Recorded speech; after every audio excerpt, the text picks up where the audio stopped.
Hi everyone, welcome in. Today I decided to put together some of the scrap granny squares that I've been making from like all sorts of scraps that I have. It's gonna be very random and colorful and have completely messed up squares like this, as you can see. I got a bunch of them here. I got a bit of yarn here to make more, and I just wanted to put some of them together because this is a big project, um, and it's gonna take some time and it's gonna be continuous through time. I decided to not have a set size until I'm satisfied with it, so I'm not planning any of it. I'm just like going along, going as I'm just as I go. I I don't know what word I was going for there. Now I'm just knotting some little bunches of yarn together because I'm gonna make that into a square.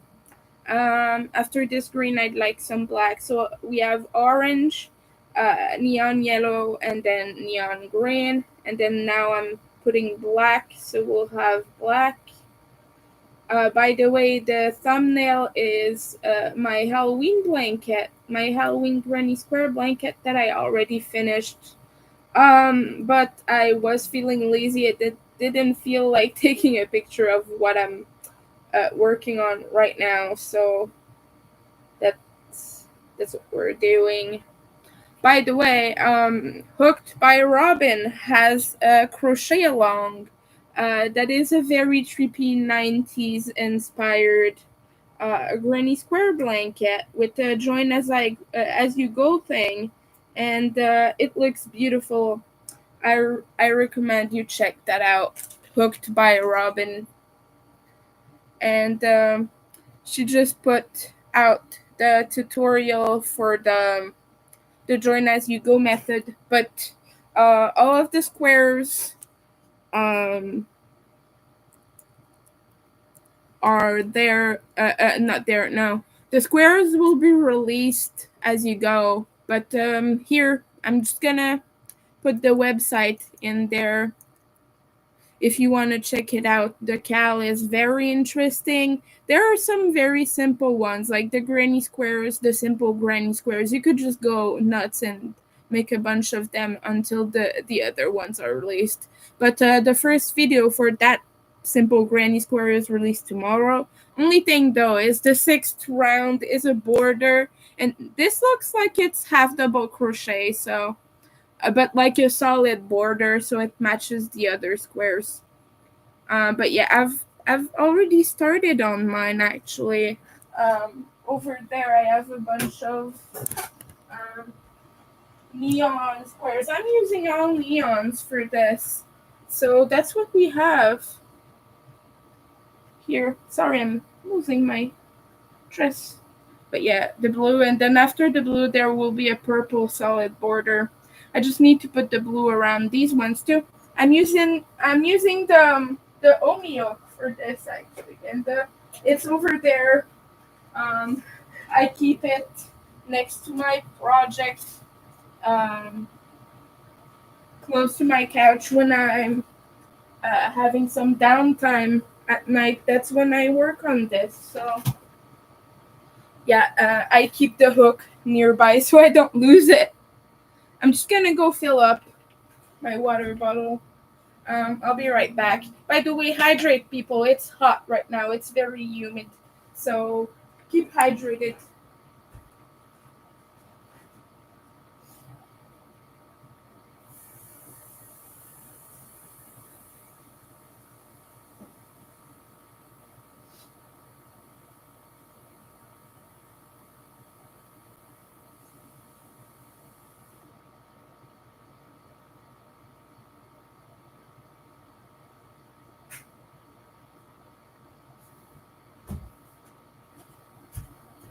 I'm back. And I'm sorry, but you're gonna hear the AC, and there is no way I'm turning that off. It's really hot right now. Let me just put my links up there. And to join these squares, I'm just using a simple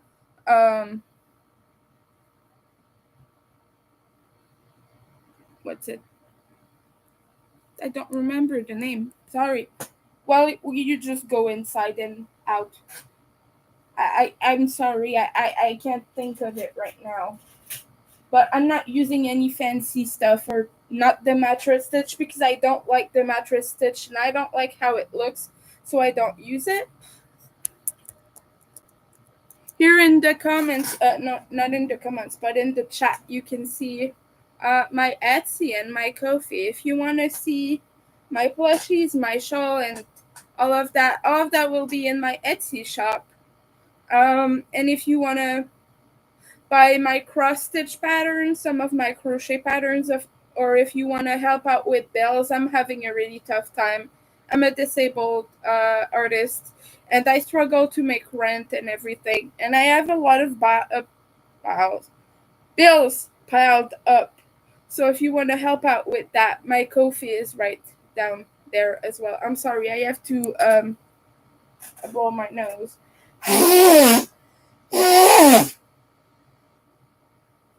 Yeah, I'm having nose problems right now.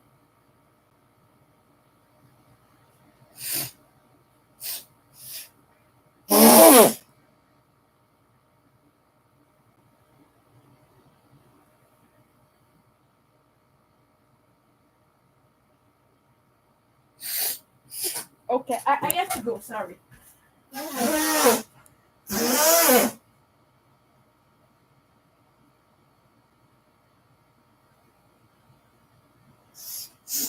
It really hurts. That's the thing.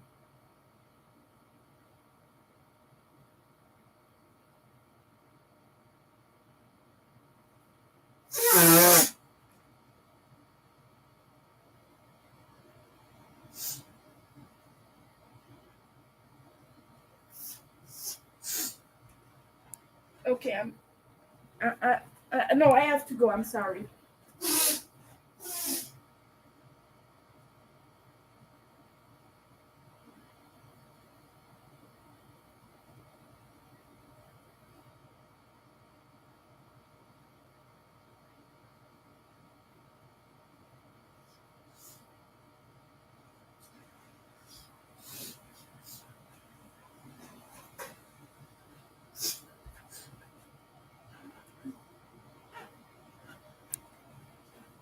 I'm sorry. It's stuck.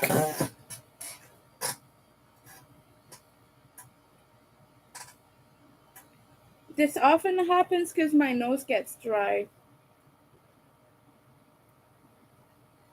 And no, using that nose cleaning thing is not an option sensory wise. I cannot do that. A lot of people tell me I should just do that, but it's not an option for me. I have sensory issues. Sorry, my knee is showing. Um, I'm sorry. I planned for this to be a granny square assembly, but right now my nose really hurts and I have to solve it. For those who didn't know, I'm autistic. I have a lot of issues with that. Someone just pressed the like button and disliked the video 5 seconds after. That's funny. Is it because I'm playing with my nose? I'm really sorry, but I have to.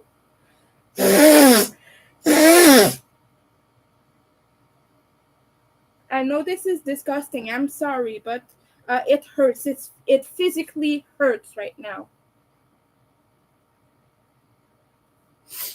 Okay, sorry if I'm getting upset, but like that's not really fun when someone does that. I cannot control this. I have to do something. I'm gonna block this person if you comment or whatever, because I get a lot of comments in private, like messages and things about my content on YouTube, and some from people I've known for a while, and that are always, you should do this, you should do that. That's not the way to do it. That's the way to do it. Blah blah blah. And I get a lot of that. So I'm sorry if I'm getting a little bit aggravated by this. But hi, welcome in. So I'm trying to assemble this. I think it's a running stitch, but no, that's not it. The running stitch is when you do that. But I'm just going in and out.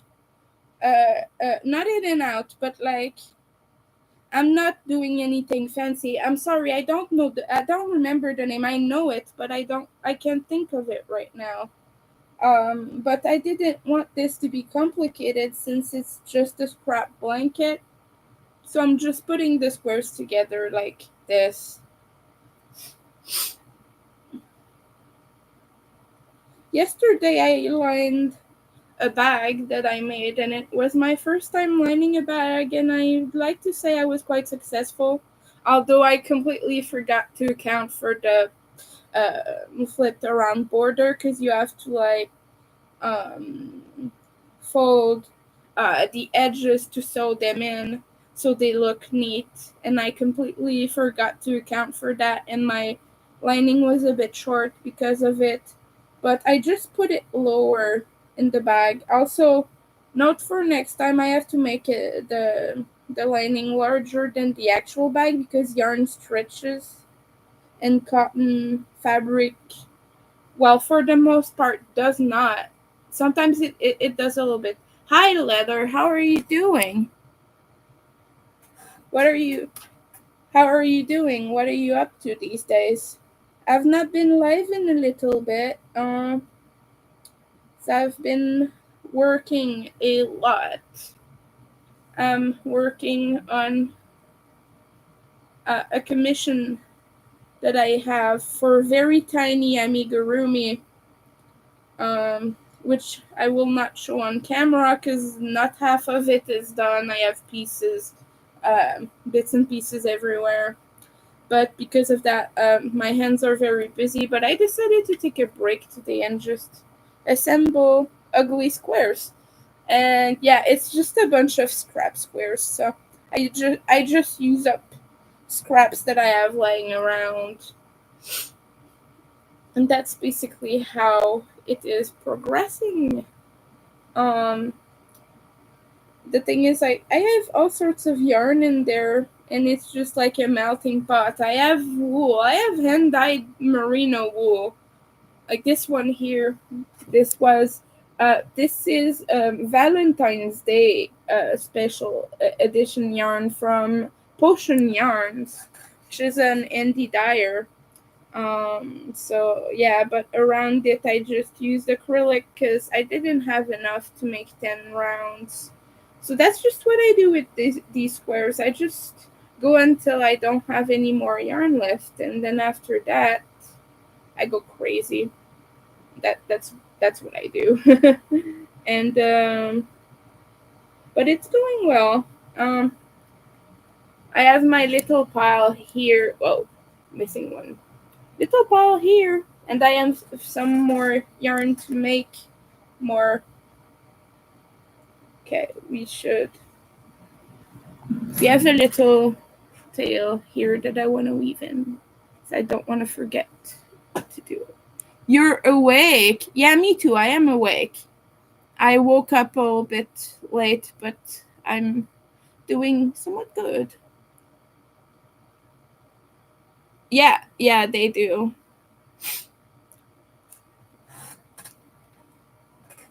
But yeah, I just needed a project because I have so many scraps. I have so much scrap yarn that it's overtaking my stash right now. So I just needed to use up some stuff. Come on. Come on. You can do it. Just trying to weave back in the little annoying end. And this semi counts as a Halloween blanket. Like this would be the blanket for last year. I still have to figure out what I want to do this year. I was thinking mosaic, but also I might have to design it because I don't really have money to buy a pattern for it right now. But I need to do a Halloween blanket this year because I do it every year. It's a tradition, even though I finish it years after.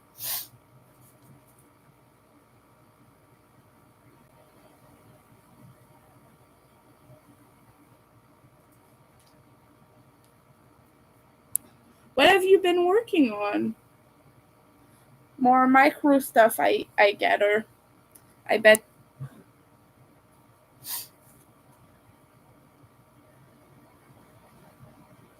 I have little skin flakes on my nose. I'm sorry, I'm trying to get them off.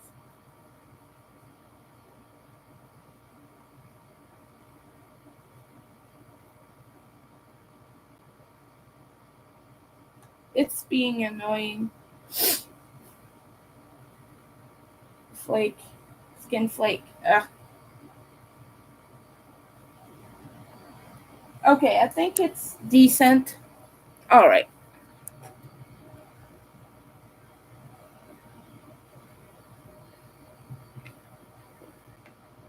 You posted a video on a no fail joining knot. Oh, that's cool. I'll have to check that out.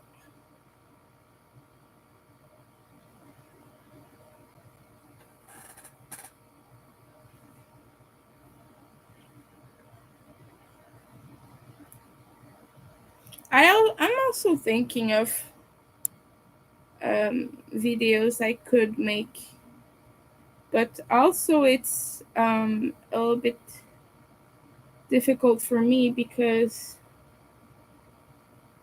video content has to be planned and like you kind of need a script. And my brain's not really up for that at the moment, so that's why I don't do it. I'm gonna be right back. I have to remove the skin flakes. It's really annoying because I can see them on my nose.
Sorry. Yeah. When I crochet or work on something, my eyes just focus on the nose flakes, and that's all I can see.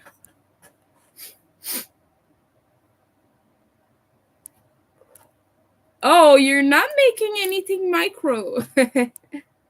You're working on a full-size donation blanket. Yeah, I think you told me about that.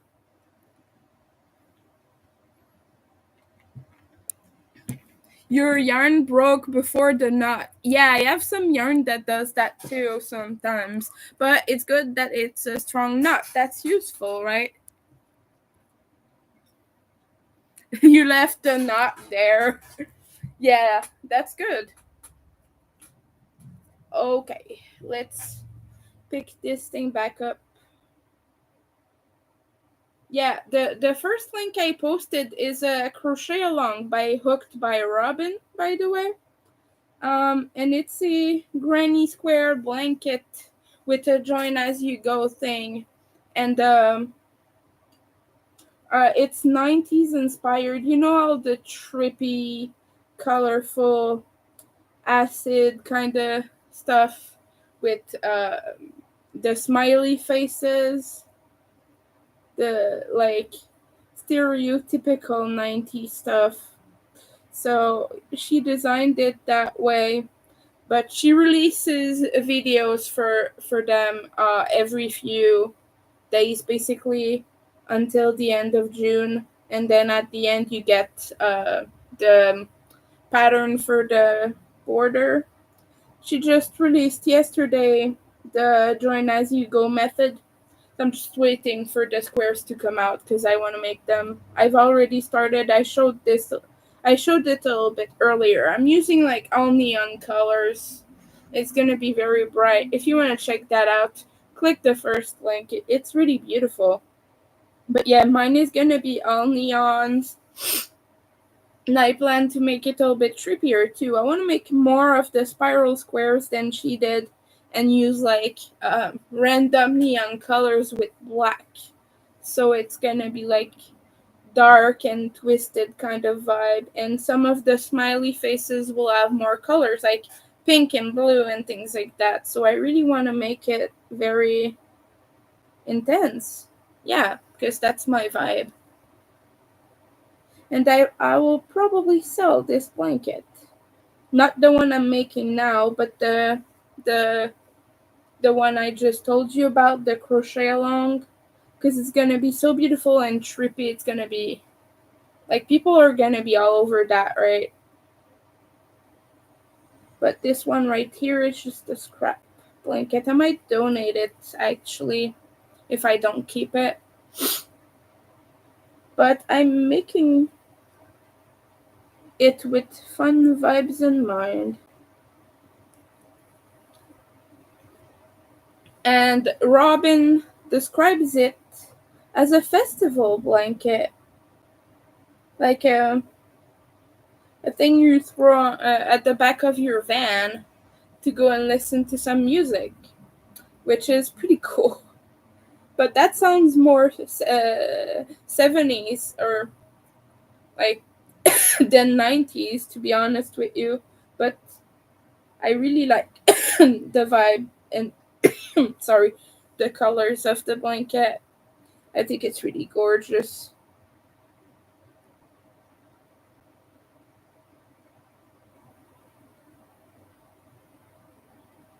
You know, when you're trying to stitch together the corners of the granny squares, I prefer to go inside of the stitches than the actual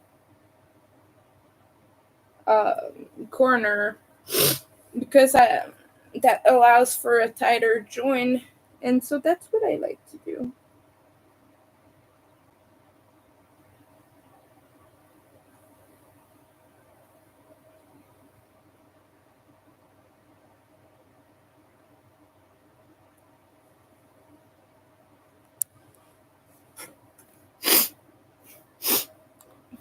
Nightbot timed you out yesterday in Lydia's chat. You know, you can turn that off in the settings. I turned mine off.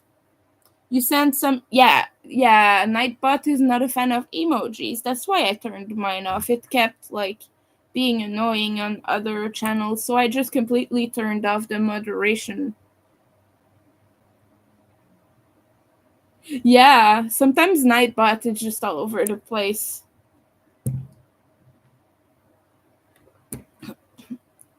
The neon stripe.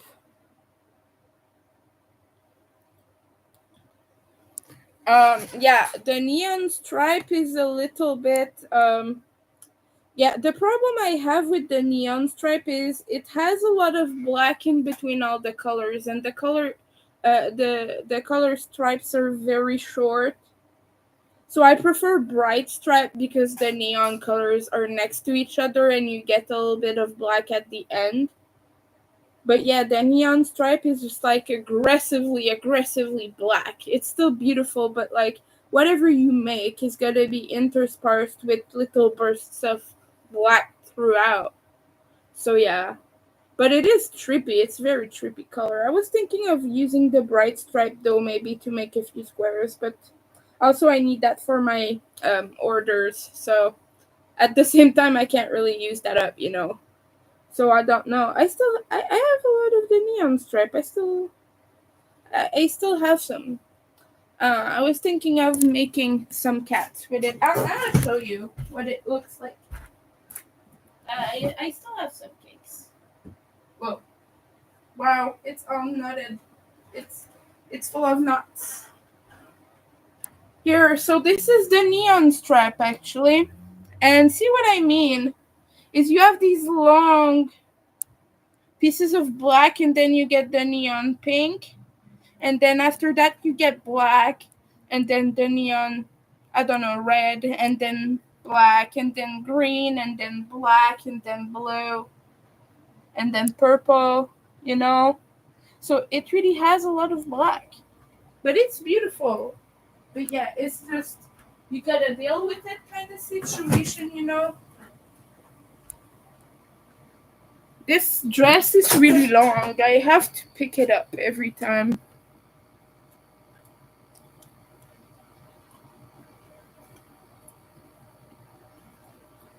You were gonna get rid of it.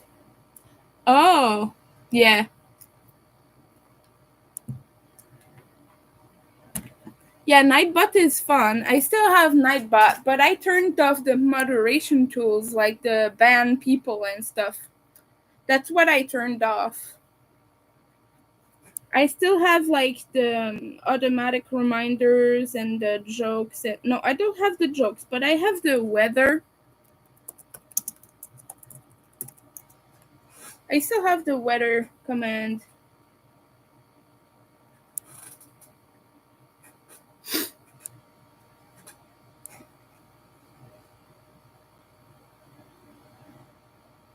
It's a nicer neon.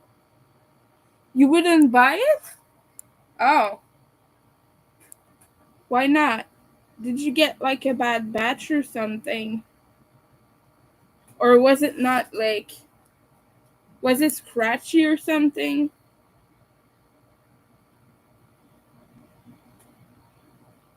Oh, yeah, it's giving forecast. Yeah, right now it's really hot. 26 degrees. We're dying. Oh my goodness, you're lucky. It's cold where you are. We can exchange cities for a while. You can come live here and I go live there. I don't really do well in the heat. I need cold weather.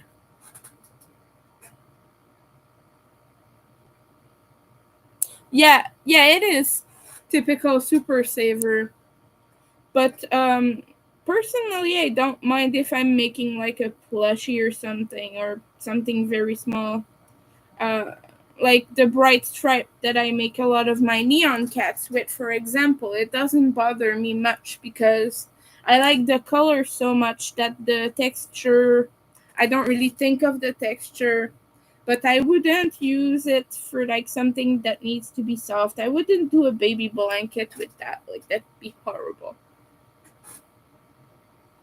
Yes, it is. Yes. That's why my AC is on. That's why you're hearing the violently loud AC.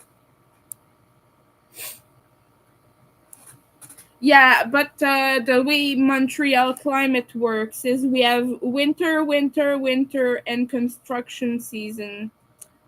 And during construction season, it is violently hot.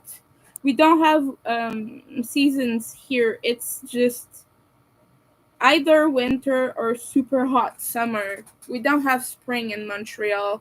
Like as soon as it started getting a little bit hotter, it instantly became like 20 degrees and more. Right now we're having a little bit of a heat wave. But yeah, other than that it's great.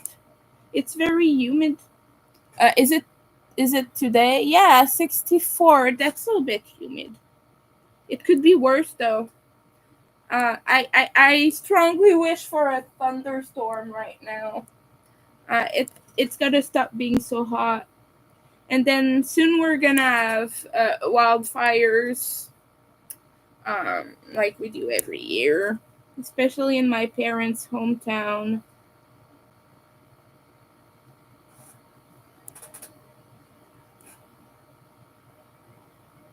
I like the spirally look of the joint I'm doing. like this. If you can see it, like the white spirals, I just like it a lot because I'm trying for a trippy look, kind of a psychotic, crazy look. So it's working well. Yeah.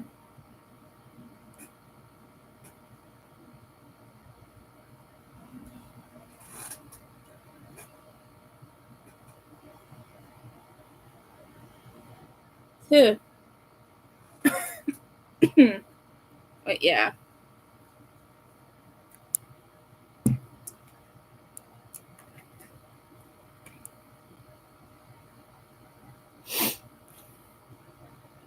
You have all four seasons, but so far you've not hit summer yet. You're lucky. Hi, welcome in. How are you doing?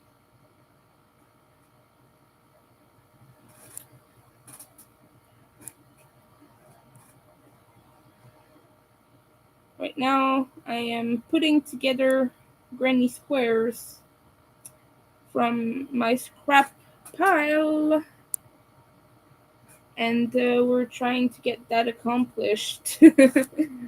Yeah.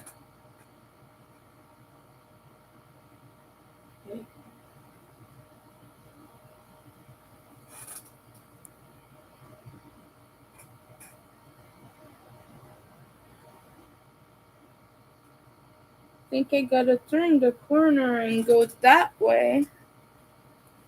What square do I want to put there? Hmm.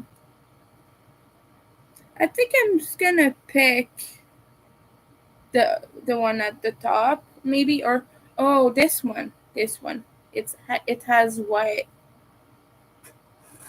I like these because they're very candy corn, right?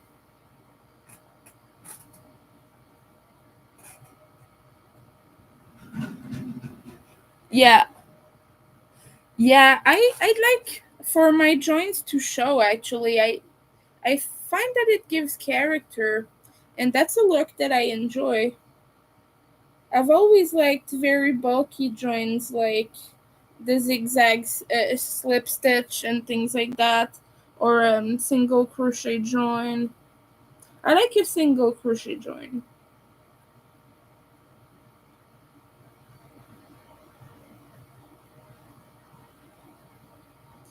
Yeah, I've been watching The Craft, and right now, the soundtrack is stuck in my head, and it won't leave me alone. But yeah, I was watching that on Netflix. I watched the original, the 1996, the 96 one, the original, and then I watched the Legacy, and goodness, I did not like the Legacy one.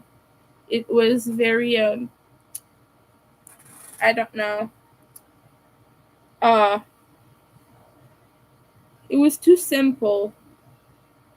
It's supposed to be a completely messed up dark movie. It was not dark in the slightest.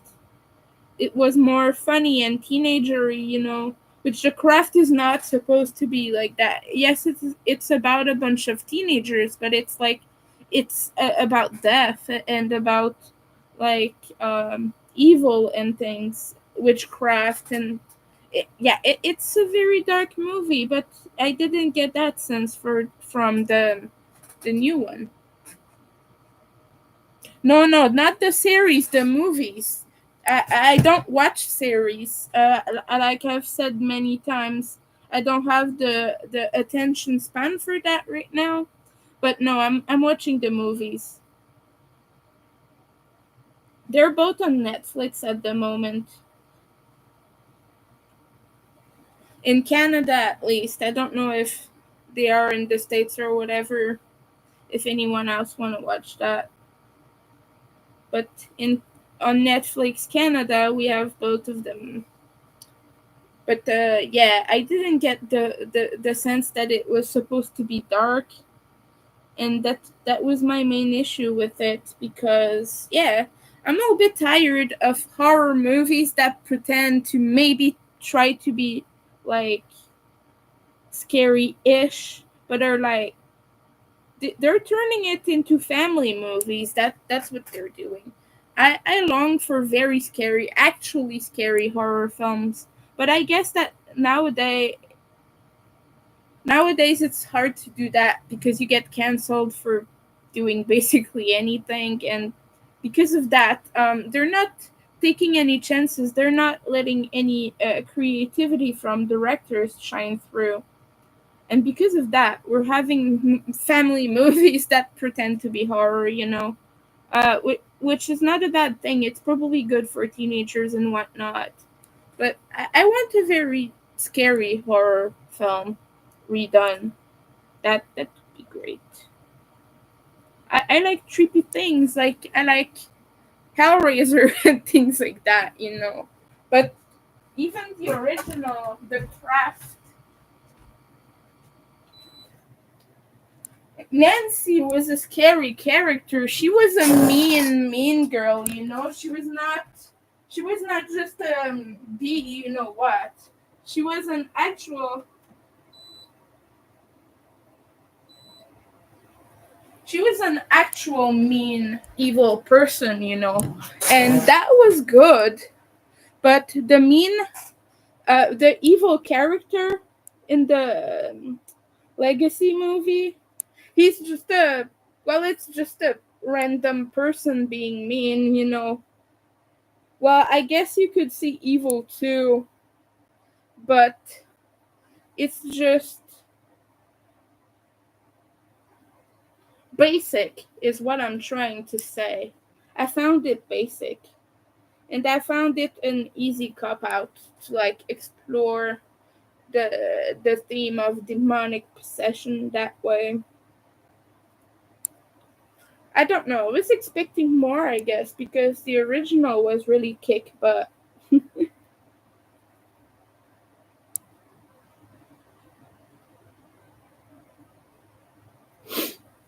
But also, I watched them back to back because I was binge watching basically, and so I watched the original and then I watched the Legacy right after that, and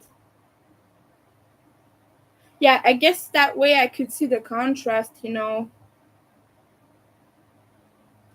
yeah, it's not something I would watch again.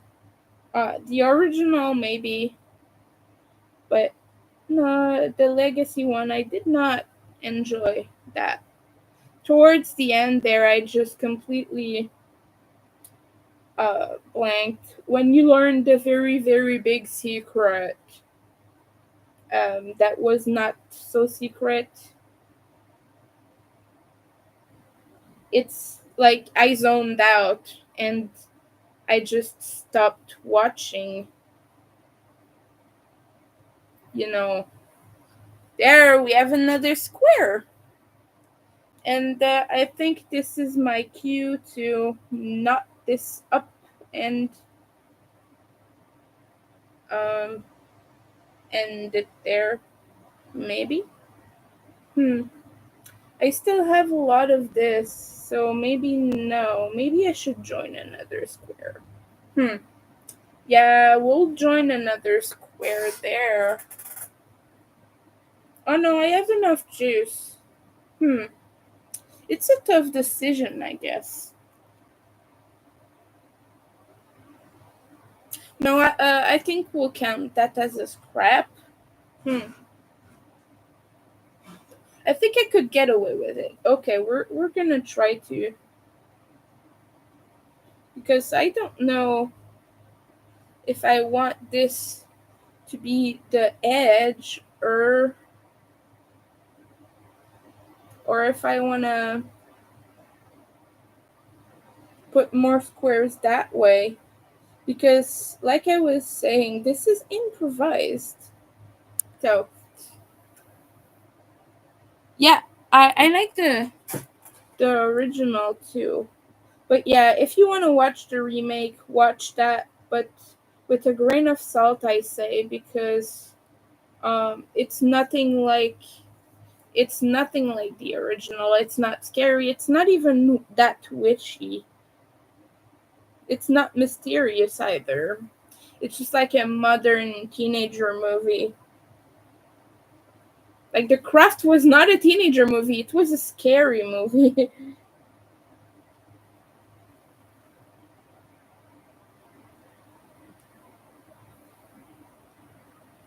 And there are some characters that come back. I will not name, but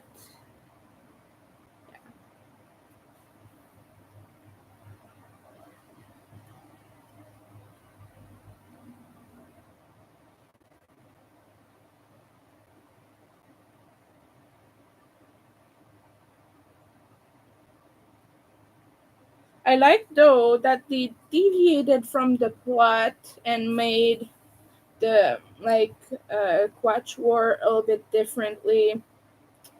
They didn't make it about virtue so much this time around, which is a little bit. It was an interesting change of pace. Yeah, change of pace.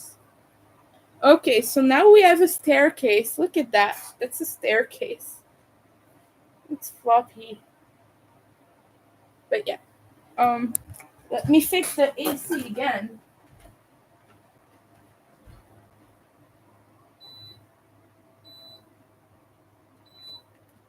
It's oscillating between being way too cold and way too hot. But yeah, I watched The Craft, and it's World Goth Day today, by the way, if you didn't know. So, celebrate by being our darkest goth selves. My hair looks bad right now. I'm sorry, I'm trying to undo the knots in it, but it's not working too well. So, you know how it is. Sometimes hair just does not behave. You won't waste your time on it. That's how I felt pretty much.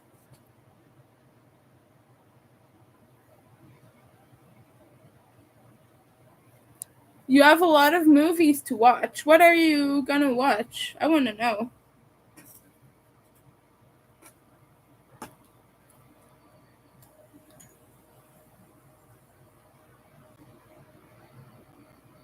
Yeah. Yeah, there is a World Goth Day, which is a good thing. Okay, I'm thinking I want one more. Hmm. It's getting hard because all the similar squares will be concentrated in the same places, and I guess I'm kind of annoyed with that. But also, I don't really have much of this. Hmm. What do I do? I don't want this one to be there because the same yarn is used. Hmm. Yeah, we're gonna go for this one. This one right here. Very Halloweeny.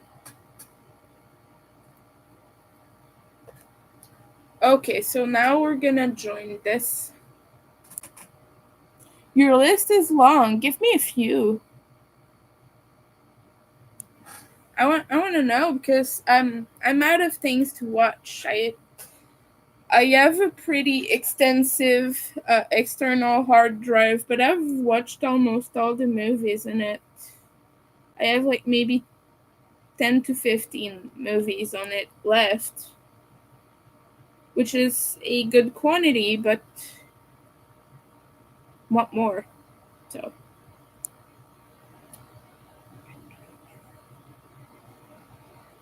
I need to rewatch some things that I've not watched in a long time. Yeah, I was just randomly putting on Netflix films the other day.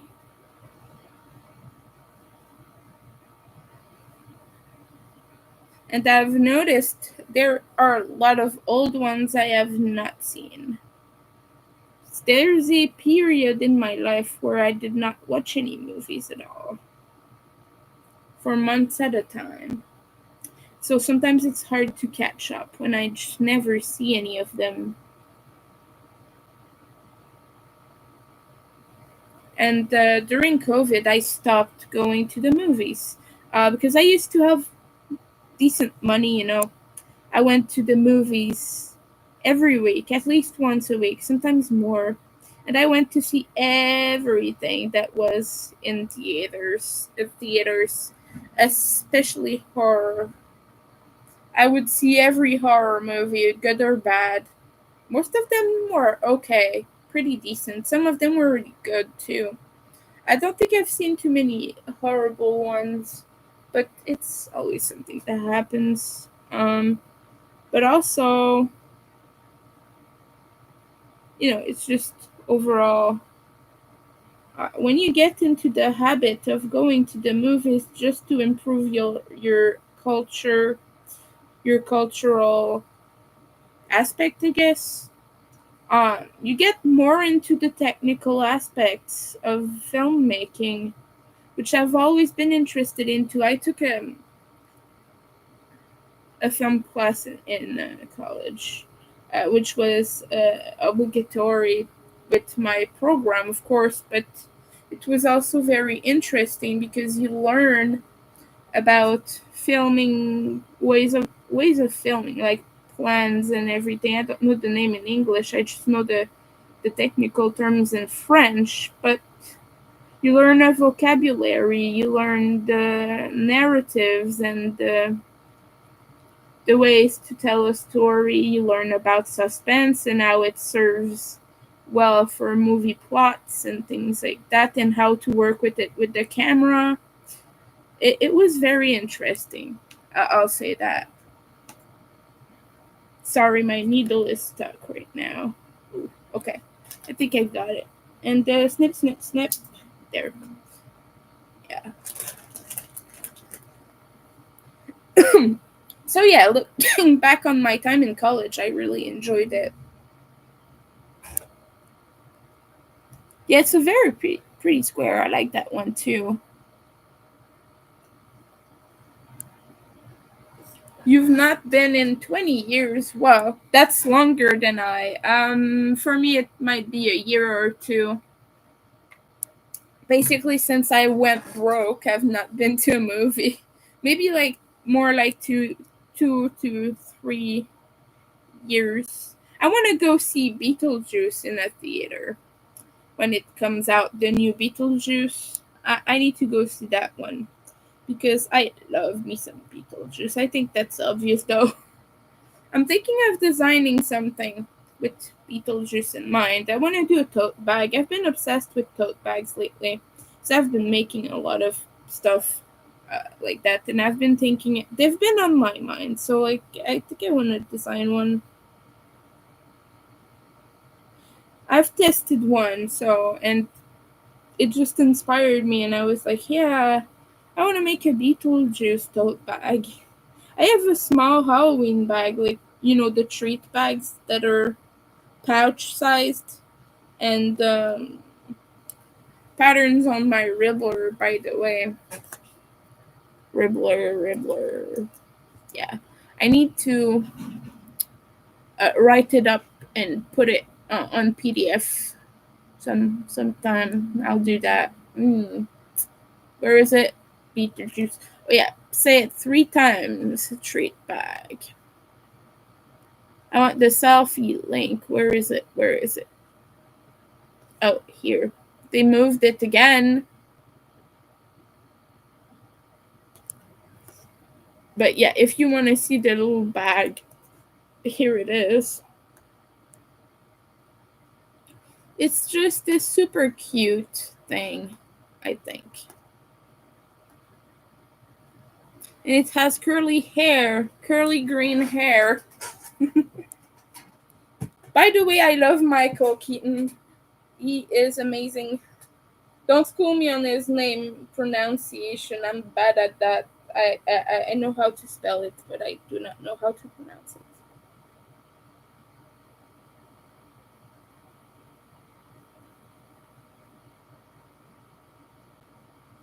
But yeah, he was a very fun actor to have that role played by.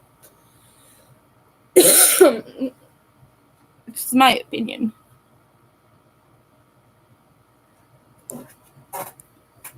Resurged Ted, the contestant. Oh, the newest Ghostbusters. Yes, I have to see. Oh, resurrected, resurged Ted. I was like, what the heck is that? Yeah, resurrected makes more sense. Yeah, I want to see the new Ghostbusters too. I like Ghostbusters. As a kid, I would watch the little cartoon thingy, and I loved that. I've always loved Ghostbusters. Although my memories of it are so few, because CPTSD made it so I have very few childhood memories. So I don't remember Ghostbusters that much. I just remember that I loved it. Who you're gonna call? Yeah. So but yeah, very few memories of it. But I need to do a little marathon or something. Just remember about my childhood that I was into creepy things, and it would freak out my parents because they're like, "You're not gonna watch this horror film and that horror film." It never freaked me out. The movie I was scared of when I was a kid was The Time Machine, because I was scared of the Morlocks. You know, those big nightly creatures that are underground dwellers, basically. I was scared of those guys. But I was not scared of horror films, proper horror films. And for me, like, things like The Hills of Eyes and things like that are the scariest because you never know what dwells, you know. And that is a scary thought that there's maybe some secret society living somewhere in a way, and that if you're stranded, they'll eat you. Like, for me, that's a very scary thought, and I don't want to think about that.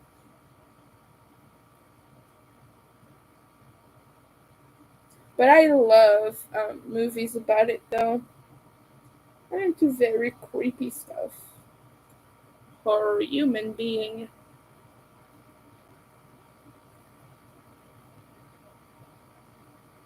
Almost done joining this part. I still have a bunch of squares, though. I don't know that I'll do all of them today. Just wanted to hang out and talk and be a little bit back in the YouTube streets because I have been neglecting going live. I think I've been live like twice last week. I've been really busy. And I don't go to other people's lives as much anymore either. Yeah, I've been like just working nonstop. Yeah. Oh yeah, I want to see Five Nights at Freddy's. The new color purple. Yeah, the thing with Five Nights at Freddy's is I've never played the games because dyspraxia and dysgraphia make me really bad at things like that, and it's too fast paced for me. But I watch all of the Markiplier let's play of it, and he's a very freaky guy, and he screams every 5 seconds, and he's really weird. So yeah, it's entertaining if you want to watch that. I guess I don't really like Markiplier as a person, so I can't really recommend that to you. But he is very silly, so if you're into that kind of stuff, go ahead and watch it. It's very entertaining for sure. Five Nights at Freddy's is an amazing game, by the way. Like I said, I've not played it, but all the playthroughs and things that I've seen, it's very scary and fast paced. Like you're in the mind F kind of state the whole time. my brain doesn't assimilate half of what's going on. But I'm curious to see the movie. The animatronics are really scary. And a lot of people have been making crochet plushies from the characters too. I guess it's just a thing. It was popular like 10 years ago, and then it resurfaced since they made a movie out of it.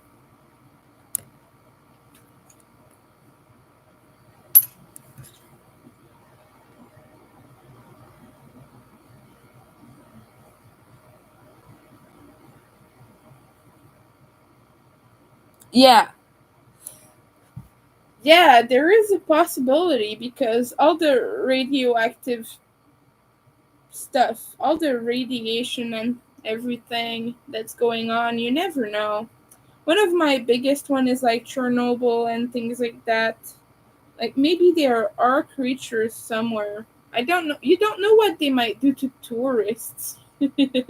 And it's a scary thing to think about. I get really freaked out by that idea, but also I love horror films that discuss that stuff. Just like evil creatures or uh, very sick, diseased creatures. I'm not so much into zombie movies anymore, though. Because I guess the genre has exhausted itself at some point. And at some point, you're just like, oh yeah, it's just another zombie movie with a twist on it. Things like that, I tend to have a bit more trouble with appreciation wise.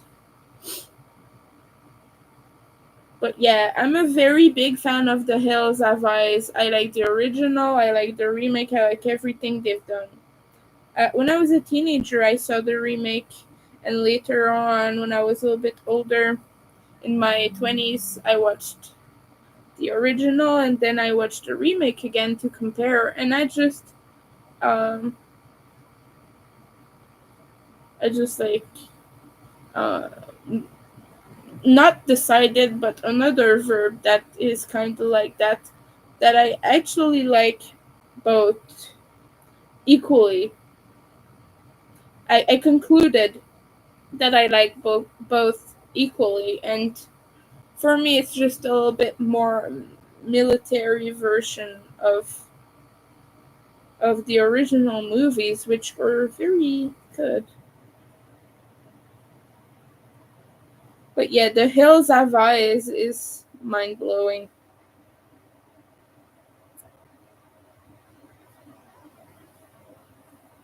and it's super creepy too. And when I was a teen, I was a big fan of things like Saw, that are basically torture corn. You know what I mean by that. And not so much anymore. Although the new one was really good. I am a big fan of Tobin Bell. I love that man, and he is very attractive, by the way. Um, but yeah, I was just so happy to see him there, and he did a fantastic job. He is a good actor, and they kind of tried to bring a lot of humanity to his character, but at the same time, you cannot bring humanity to a serial killer. It's just kind of a toxic view on the whole thing. So it's like, oh, you're just trying to make John Kramer into good guy suddenly. He is not. Um, oh, he saved the child. Yeah, okay, but you'll see. You'll see in the next one that was announced. I'm pretty sure I'm right about this, but he did something that people won't be so pleased with once they see it. I'm pretty sure. You're gonna see that this whole bring humanity to his character had a purpose to it. And it was decideful. I am pretty sure it was. Because every time in the series they've tried to do that, like during his hospital visits, the way he's been treated by his doctors and everything, it's always kind of like they don't care too much and blah blah blah. And so after that, they end up in a trap. So let's see where this takes us. I've been looking at things on Reddit about it, and like people were speculating about what it was. And one of the things said that the reason he saved the scammer person is because she is gonna be in the next installments, and she's gonna do very nasty stuff, which I am pretty sure she will. Because if you remember some of the older Saw movies, the scam was mentioned in some of them. He was looking into experimental treatment, which he tried to get approved by insurance, but his insurance guy declined, which he was one of his friends, actually, who bought with him and Jill some buildings and everything for his business. Ended up completely, yeah, that went wrong, you know. If you've seen Saw, you know what I'm talking about. But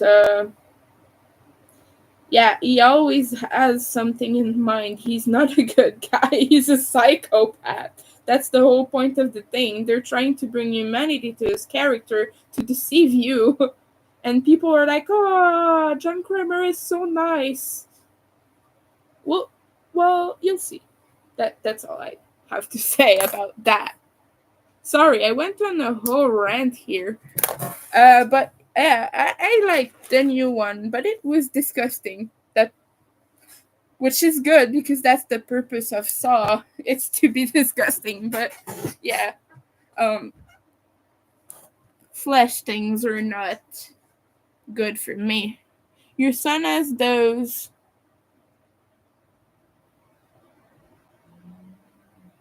also, but he can play games. Yeah, I can play games, but that one is too fast paced. I can't process it. It doesn't work for me.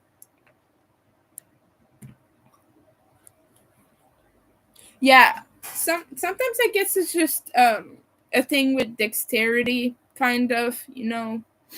But yeah,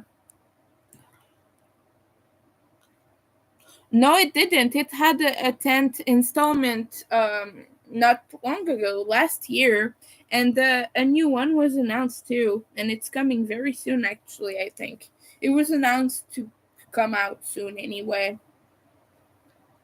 But yeah, Saw is not done. They are not done with the franchise at all.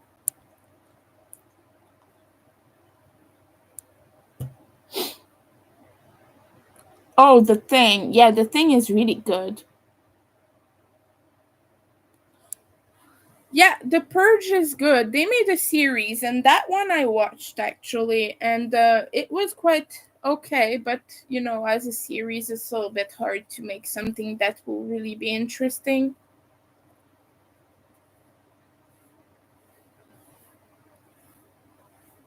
Okay, I think I have enough with this to join a few more squares. Okay, let's let's go with this purple. This was a bunch of leftovers together. It even has this tiny little lime green thing here. uh, where's the here? Hmm. Come on. Sometimes it's hard to just get the yarn going.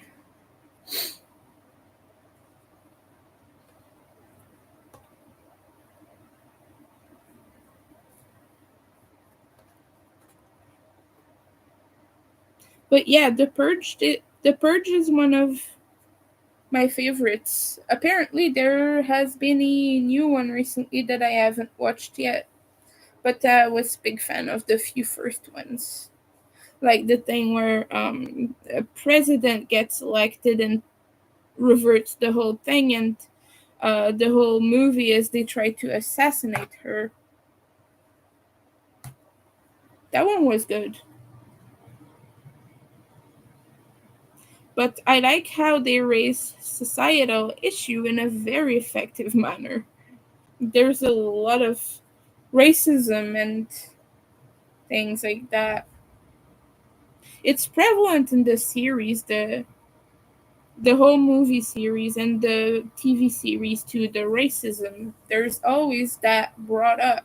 And classism as well is a big one because obviously there are security systems that are very expensive and the rich hunt the poor and things like that. I really like that one too. Yeah, The Purge is one of my good ones. I gotta watch some of them again. I think I'll watch some movies after the live stream. I'll go on Netflix, see what's up. Probably watch something I've watched before. I'm in the mood for something I've seen. I'm in the mood to just chill and enjoy. And when it comes to fantasy, I've been watching a few. I was watching Rebel Moon on Netflix, and the third installment is said to come out in the next year. I cannot wait this long. I loved the one and two so much. Now they're gonna. I'm not gonna spoil it, but they're gonna go on a whole adventure again, and I cannot wait to see it. I just loved it so much.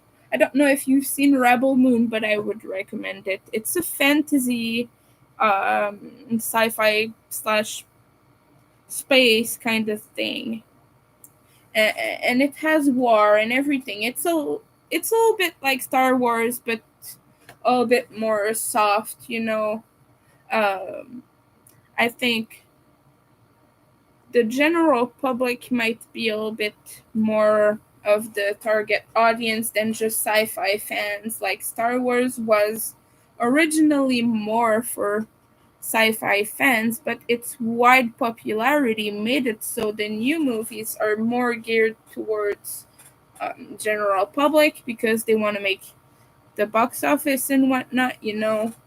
So that's why the new Star Wars are a little bit boring. It's because they're not catering to just a narrow um, set of people anymore. They're trying to please everyone because there are Star Wars fans all over. So you need to satisfy more people, and there's different level of fandom. They weren't concerned about box office that much when they made it originally. Well, yeah, of course you want your movie to do well and be popular, and you have certain expectations, but I think it wasn't as hard back then to like meet your quota and make money from it and everything. Like now it is very hard to even make money from a production like this. But like Star Wars is one of my favorite series ever, and I don't think I'll ever stop watching them. If more come out, you'll find me in the theater for sure.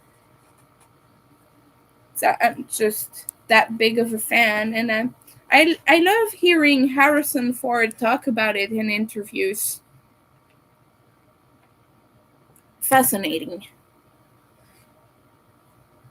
The gumball blanket, yeah, that's good. I saw that. It's beautiful. You can show me yours. I think you might have shown me, but I don't remember. So if you want to show me, you can send it on Discord.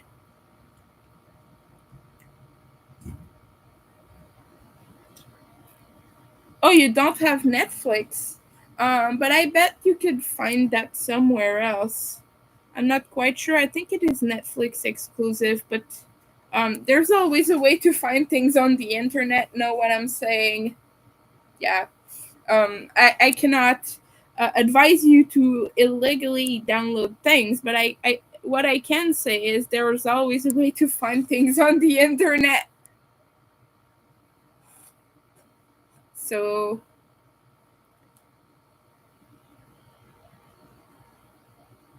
oh, so far here we're doing good on the square assembly. Ooh,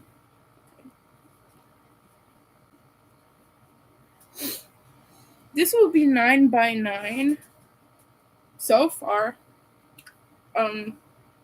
No, not 9 by 9, 3 by 3, so 9 squares. My gods, where is my brain going?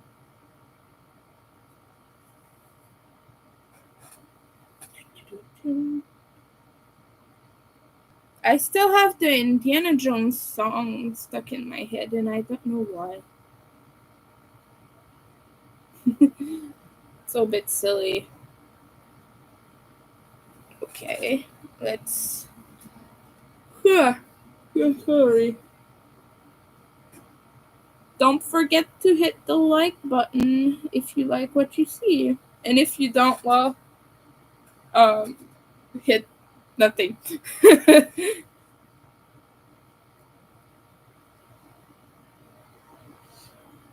So yeah, I was watching The Craft, and I was thinking of what to watch next, and I watched another film that is very popular right now because one of the actors is resurfacing in the media for very abusive things he did. I will not um, publicize that, so I will not name names or anything, but it's like a thriller movie and it's on Netflix. But yeah, it was advertised to me just because it's a trending subject right now. That guy is like being talked about a lot. But yeah, I watched it, and I think I had watched it in the past too. So yeah, it is a thriller. I like thrillers too. Those that are very anxiously anxious anxiety inducing, that you're always paranoid the killer's gonna get you. I like that kind of vibe.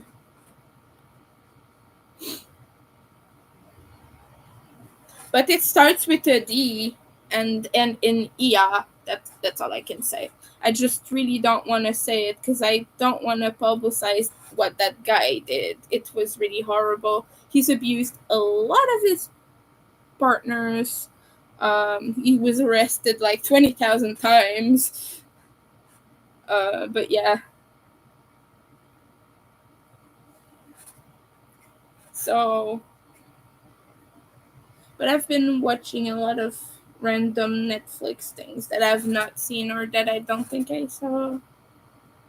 But that one is like from 2007, so I realized I watched it when I was a teenager. So,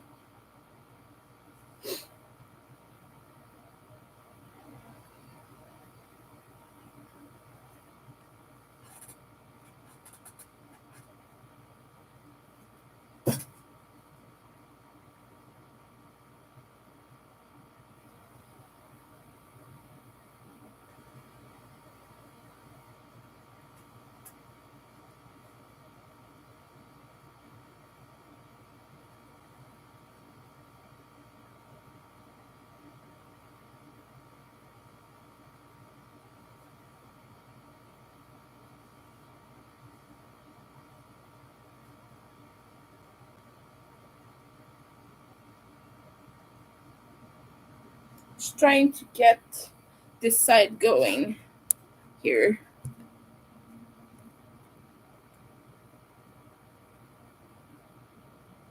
Oh, you need to give the pharmacy a quick call.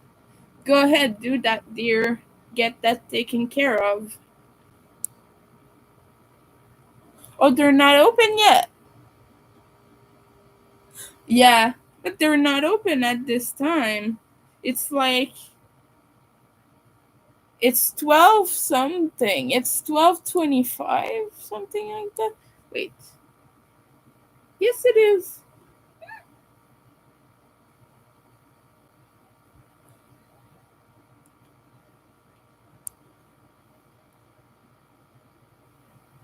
Oh yeah, right. That's why. Oh, okay. They're just coming in. I forgot for a second that you lived far, far away. Yeah, I get that it in a smaller area. They're not open until a little bit later. Here they open at like 9 or something like that, I think.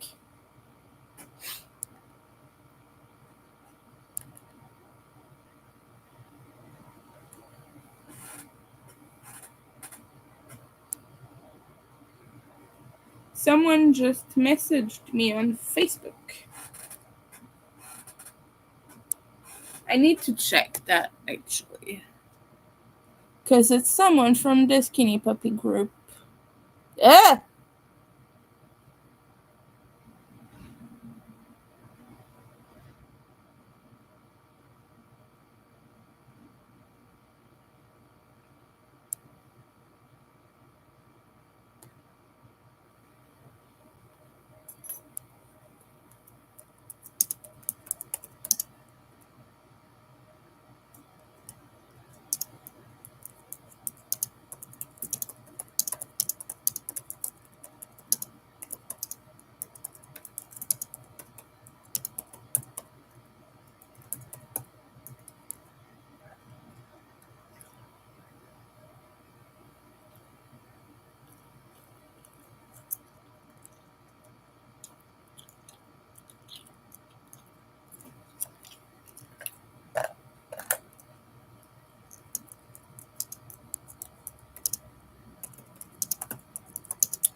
Okay, yeah, it's a Skinny Puppy fan that was reaching out because she's in Montreal right now, and there is an event tomorrow that I'm going to, that I might be going to, that I'm guest listed for. I really want to go, but yeah, it will depend on my health, basically. So I've been having a little bit of a crisis. Gosh, okay, but yeah. I really want to go because my friend guest listed me for her event. I don't even know where it is. I'll have to look that up. I don't even know if I still have bus tickets. Maybe. Hint, hint, if you want to support my friend who does this amazing event. Um, and if you're in Montreal, I know you're not, you're far away from here, but if there's anyone watching who's in Montreal or close by, and you want to stop by and watch an amazing musical performance with burlesque, uh, a burlesque performance as well. My friend is doing this event. Um, my friend's project is called the SU Project. I can have the link for you in a moment. I guess I'll just put it on Instagram later. I'll put that on Instagram later. That's what I'll do. I'll put it in a story. Because it's tomorrow night.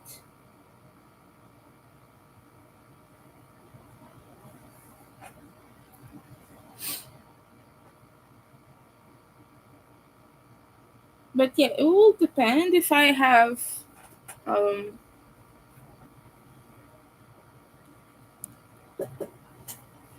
it will depend if my health is good tomorrow and if I can manage to get a bus ticket. Hi Lydia, how are you doing, dear? I heard you had some problems with Nightbot yesterday. And leather as well.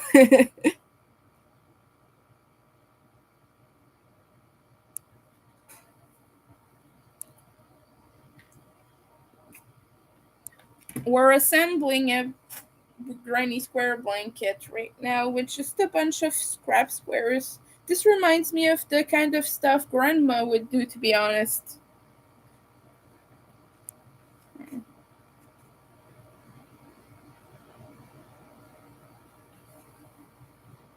Yeah, my grandma would just assemble these very color intensive granny squares. You know the type, right? It's like bright red, banana yellow, navy blue, Kelly green, and just like those very mismatched colors. And right now, this is giving me that vibe. I think my grandma might be proud if she saw the things I make now.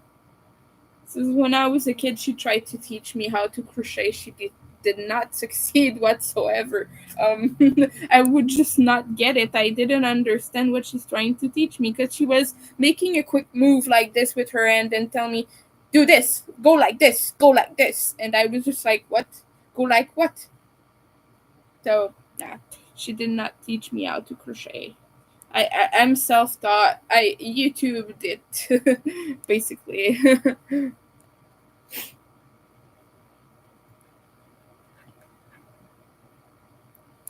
Yeah, apparently Nightbot's been a little bit of a bother.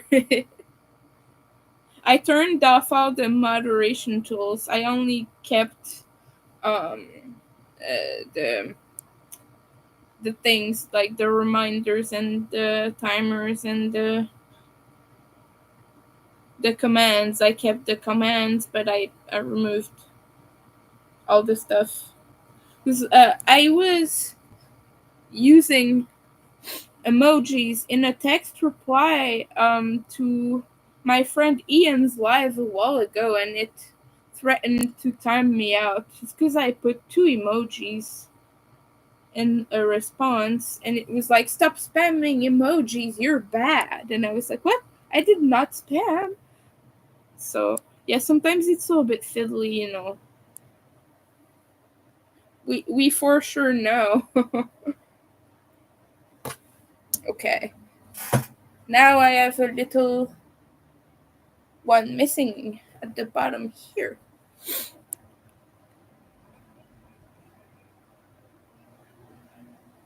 Yeah, let us know if you get timed out again.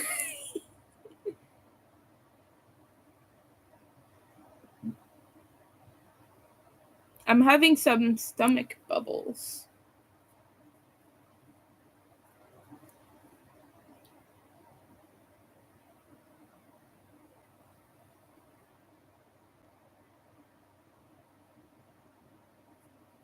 I want to ask my friend who does the event that I was guest listed for, because I don't know. What do I tell security? Do I just tell them, "Hey, I'm guest listed, this is my name"?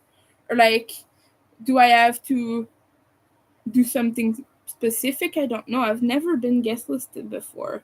So, like, I'm a little bit anxious about it. So, I want to ask my friend, what the heck do I do? I'm scared. I gotta do my hair. I gotta shave my head again. And it's gonna stay this color, unfortunately. But it's okay.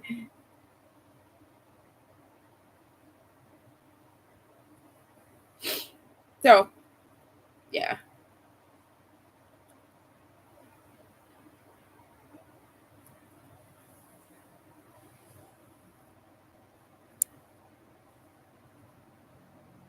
That's what happened last night.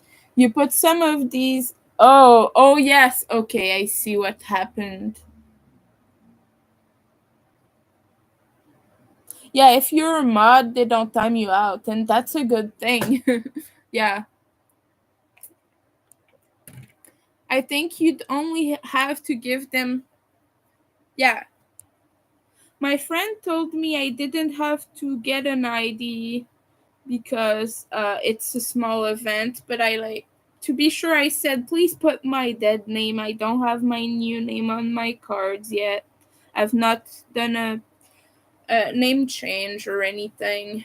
So I'm still dead name uh, with the government, which is a tragedy, but also that's what on my ID, so huh. Okay.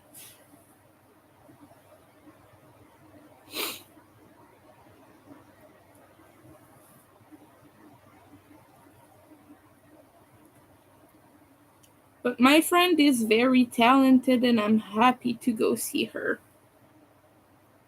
I found out she was in a band I'm a fan of that I've been listening to for 10 years. And I randomly found this on Facebook because she was posting Throwback Thursday kind of thing. And the band is called Let Us Out. It's a Montreal band. If you want to check that out, they have excellent music, but they've not really been active in a long time. But I randomly found out that she's in that band, and I was like, "Whoa, that's you! I didn't know."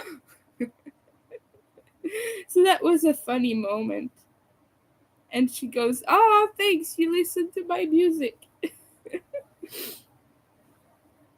Very talented people. I'm friends with a lot of talented people. Oh yeah, a few days or weeks ago, Charles Levi friended me on Facebook, and I was like, so honored. This is an honor.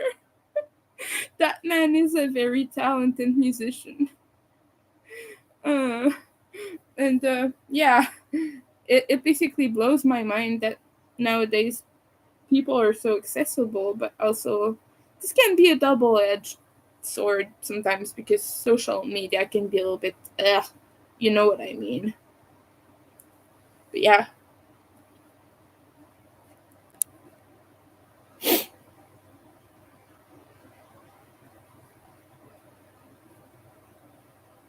Yeah, we can't time out night, but oh, I can do it for free. That's not the problem. There's an organization for trans people here that can do your name change for free.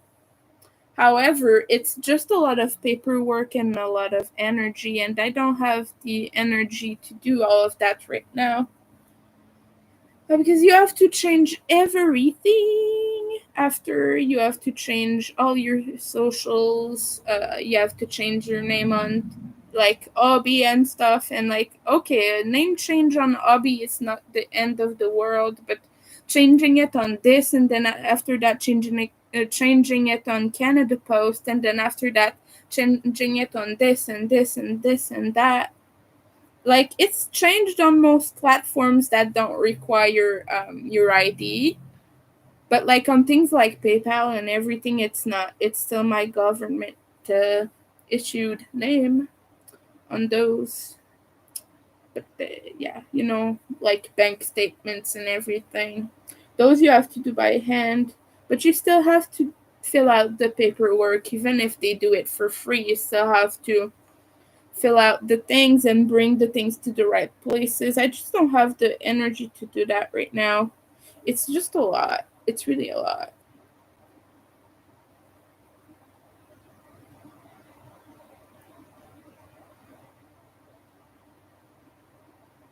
Like, I'm pretty sure it's not a matter of not being sure I want to be winter. I definitely want to be winter.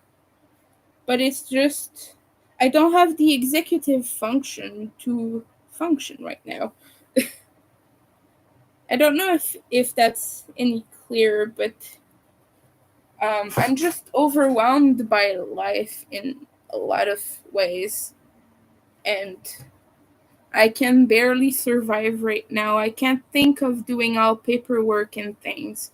I need to think about upping my business and crocheting and making things and making orders. So, like, for me to go and fill out their forms and do this and go to one place and then go to one place and then go to the next and then do this and that. Just, yeah, no, I'll save myself the trouble. I'll do it when I'm grounded and more self sufficient and things. I'll take care of that once I have things going, because right now I cannot afford spoon wise to do it. You know what I mean? Just like I don't have a whole lot of spoons right now. That's pretty much it. I have spoons to crochet though. That's been good.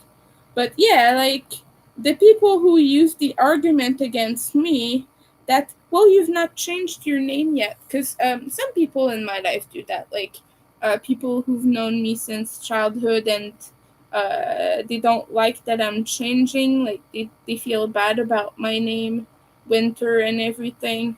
Those people, they don't matter. The people who matter already call me Winter. And the people at events and things who are just gonna see my ID and never see me again, they don't matter either. Like I'm saying, the people who really matter already call me Winter. And so in a way, it's almost like a government name change is just gonna make it official for the whole world. It's not gonna do anything for me. Because, yeah, it's annoying being called that name at, like, the hospital or something, but um, these people are there to take care of my health. They're not there to... They're not my friends or anything. They're not... Like, they don't matter. Not that I think they don't matter as people, but I mean that in the grand scheme of things, they're just there to fix me health-wise, to give me meds and to... You know what I mean. It's hard to explain that.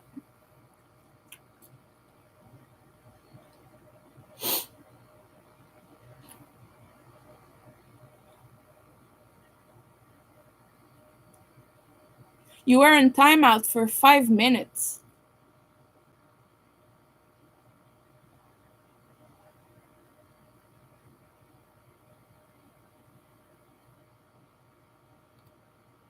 No, no, no. I am prepared. That's not what I'm saying. I want to be Winter. I'm not hesitating on it. That's not what I mean. It's just a lot to deal with right now because I have other stuff to do. I have other stuff to worry about. I can't think to do all that stuff, but I'm sure about Winter.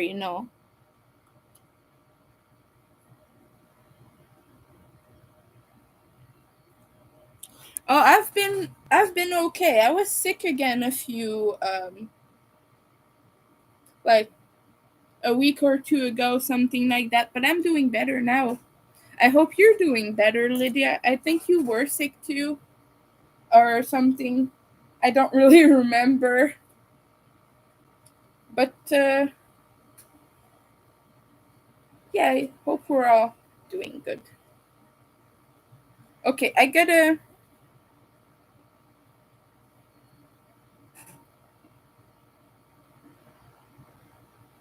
stitch up this side.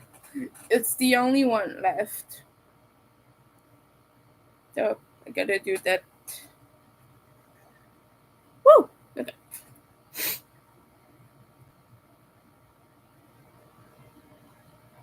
We're all sickos. Yes, yes, we are. So, but yeah, I'm like, eh, I have little cardboard pieces stuck to me. Isn't that the worst? Because I cut out boxes to ship things, and it sticks to the clothes. Ugh.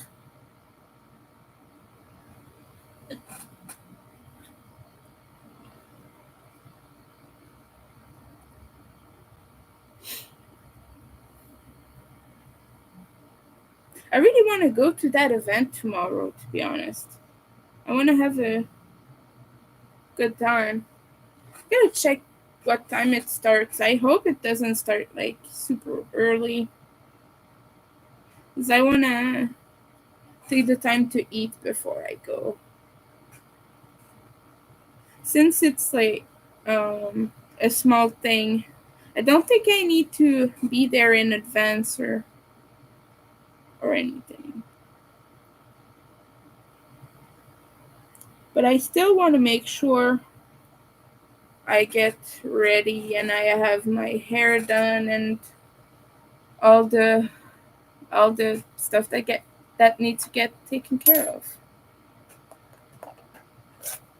I hate going to events. I don't hate events themselves. I just hate all the preparation that goes into it.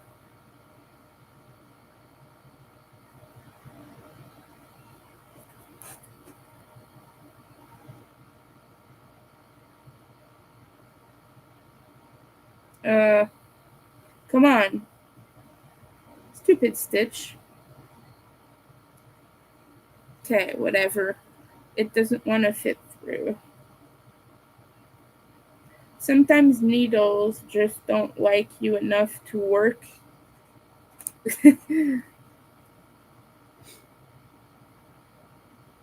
Okay, I got it. Just want to put it through at least one last stitch so that it doesn't come out. You know how it is with yarn tails. Sometimes they have a mind of their own and they want to come out and greet the world.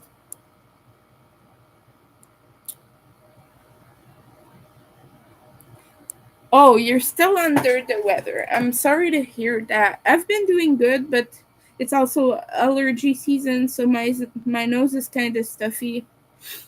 And I've been tired because allergies make your brain tired. It gives you brain fog. Especially very severe allergies. They do that.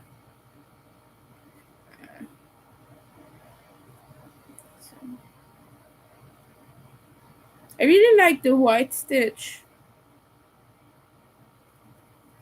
But I'm just, yeah.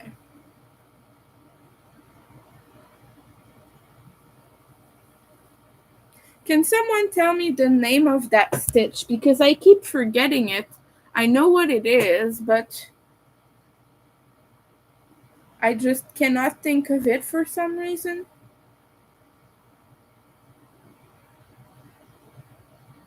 Like it keeps escaping my mind. It's the hmm. I can't think of it right now. I don't know. I've been using it for decades, literally decades, and I cannot think of it. That's kind of hilarious.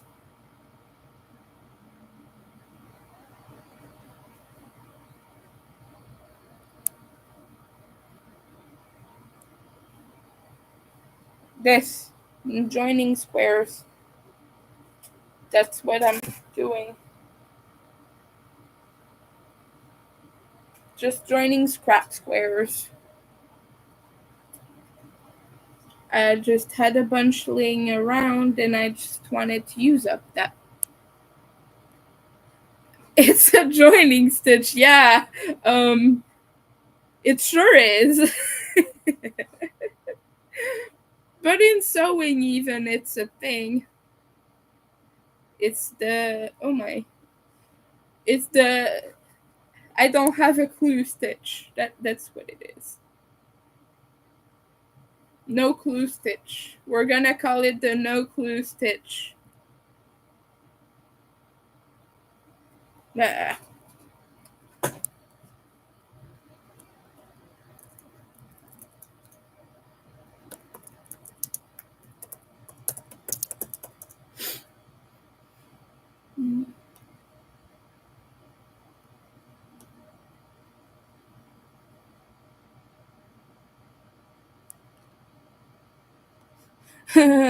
It's giving me all sewing terms that don't apply.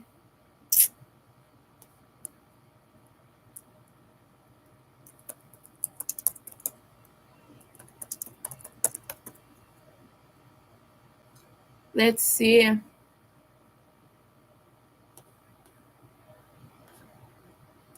Okay, now I'm looking up crochet joining stitches. But it's giving me. Oh, it's the whip stitch. That's what it is. It's the whip stitch. I'm doing the whip stitch. Yes, it's the whip stitch. Not the wipe stitch, though. Let's see the gumball. Let's see that real quick. No, I don't want to know what's new. I just want to see the blankie. Oh, it has a lot of purple. He likes purple. And some pink too. Oh, it's sparkly even. I like the sparkly yarn. That's very pretty. I like sparkly things. Yes. But yes. But yeah, I just wanted to use the whip stitch like that because I like the contrast of having something show. I know a lot of people like it when you don't see the stitch, and sometimes I do like the mattress stitch or something that stays hidden.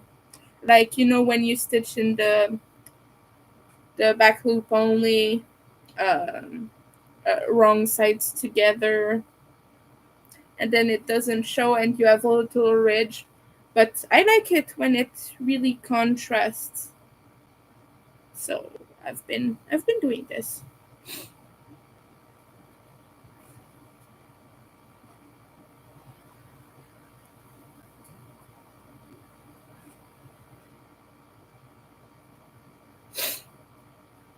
but I'm happy about the results.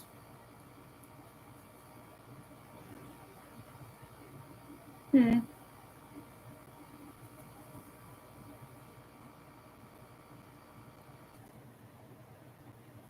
All right.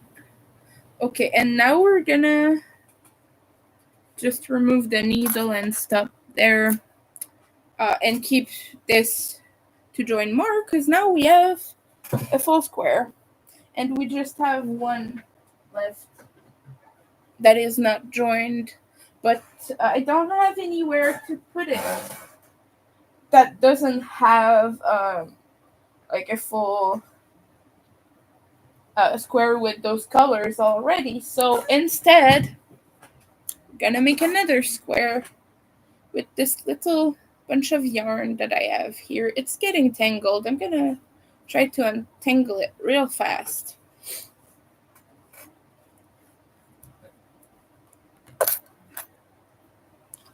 Oh yeah, the red heart roll with it. I have a bunch of that yarn in rainbow in like the kaleidoscope colorway, which I like. I love it. It's beautiful yarn. I wish I had some of their other colors, but there's only like the pink left at Walmart where I live, and I'm sad. I don't want the pink one or the blue one. I want like one of these purples or another one of the rainbows because they have like a few different ones that are very colorful. Come on. Ugh.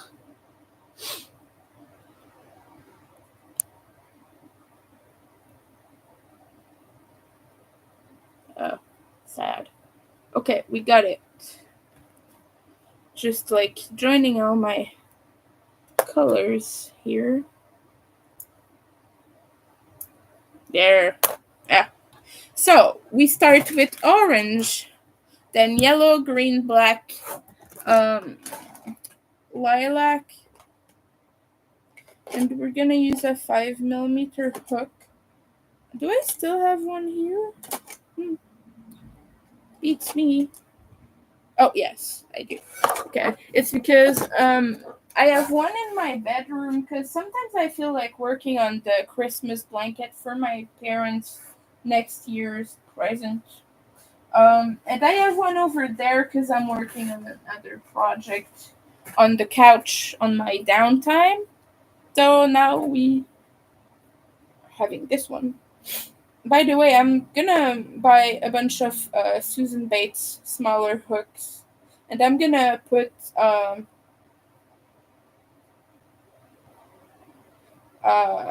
silicone beads to make a grip for them. But right now, I'm looking at the cheapest listings I can get of these silicone beads. It won't be for another few moments until I can get money to do that, but I sold some of my Furls Odyssey hooks, the one with the metal tip. Um, like I'm just gonna replace them with something with a grip. It's gonna be annoying to work with, but it's better than nothing. Because right now they're really getting pricey because they're discontinued. So I took advantage of that. I made $100 selling two of my hooks. In US dollars, it was even more in Canadian. So I'm proud of that, you know.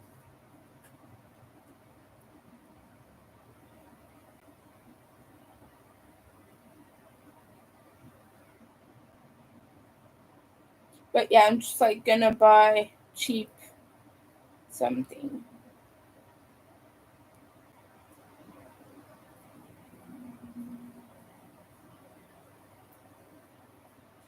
Probably Susan Bates, because I prefer inline hooks. But yeah, you know those silicone beads that you just insert the handle of your hook into and they give you good grip. That's what I'm talking about, the very colorful one. I've been looking at Halloween kits online. The cheapest I found was like $6, but it didn't. It had little ghosts or things like that. But I think I'm going for the Amazon one that was $20, and you get a bunch of printed beads and little skulls and little dice shaped ones and little circles, and like you get a bunch of different ones, and it has focal beads too. So I'm thinking that kit would be good for me because I want to do a few hooks. I need a B, a C, and a D. So B, C, D. No, I don't need a C actually because I wanted to try the prim ones. So I don't need a C, just a B and a D. So still just two hooks. But I might um go bigger in sizes and get some more too. I don't know. We will see. I just want to complete the hooks I sold because, yeah. But I'm just looking to make this not too expensive project, and I want some creepy colors. And I don't want to buy a pre-made one from like Etsy or something because it's too expensive. It would take like $20 to ship it to Canada, and I cannot deal with that right now. So I'll just buy a kit and make it myself. When you can make things yourself and you're poor, like why not? If I had the money, I would support another maker, another brand. But I'm poor and I need a hook, so well, yeah.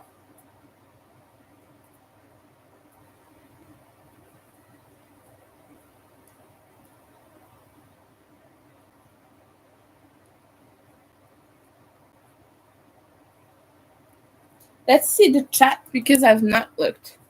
Oh yeah, it's the color with amethyst.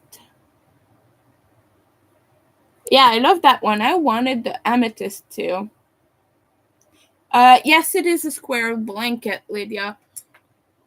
I'm just putting together scrap squares for now, and it doesn't have a goal in mind with size wise. It's just gonna go until I'm tired and I wanna finish it. So I'm just joining things here and there. So yes, it is a blanket. I'm gonna make a pretty border sometime. Probably with scraps too. Not gonna lie, probably gonna be scraps.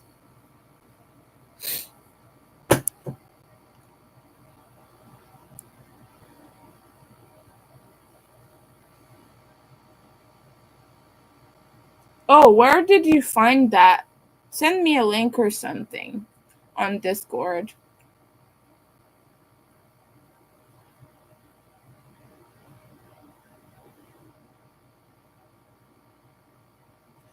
Yeah, indeed.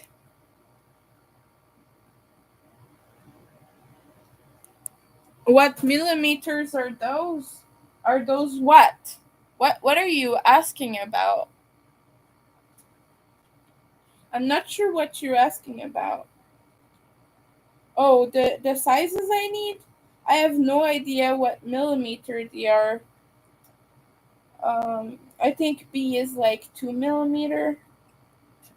C is like 2. No, B is 2.25. C is like 2.75.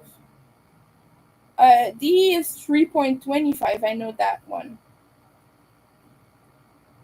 So yeah, they're just like 2 to 3 millimeters something. I think that's what it is.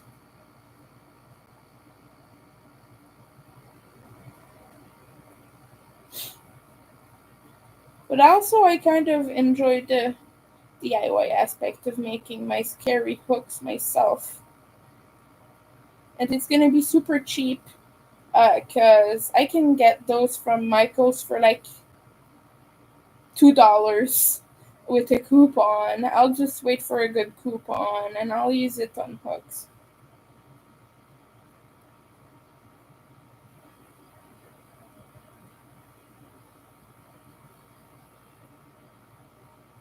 And even Michael's has silicone beads, but it's like $20 a pack. But if I use a 50% off coupon, if I wait for that, it's gonna be super cheap. It's just a matter of which colors do I want. So I just gotta make sure the pack has those.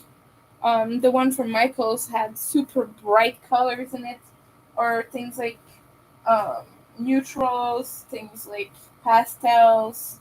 But I would go for the bright colors. They're nice.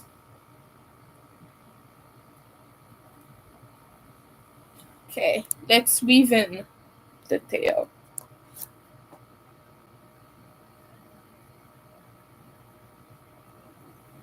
Yeah, yeah, they're on the smaller size, but not quite tiny. For that, I have small hooks. These are cheap plastic ones from Amazon. This is a 2.5 hook. So this is like a B.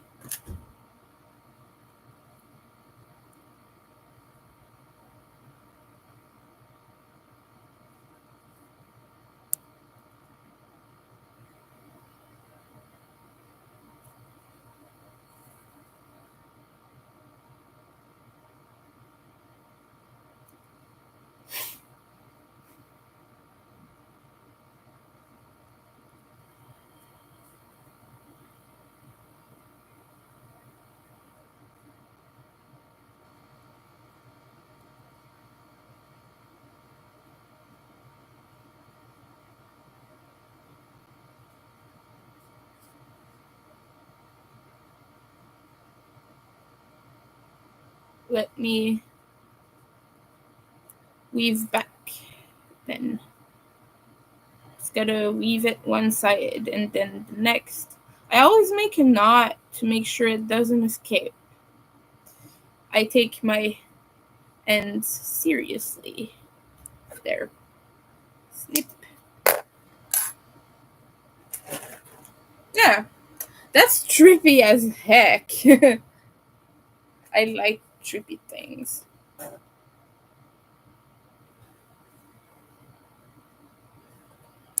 Pretty small. Yeah, okay, I read that.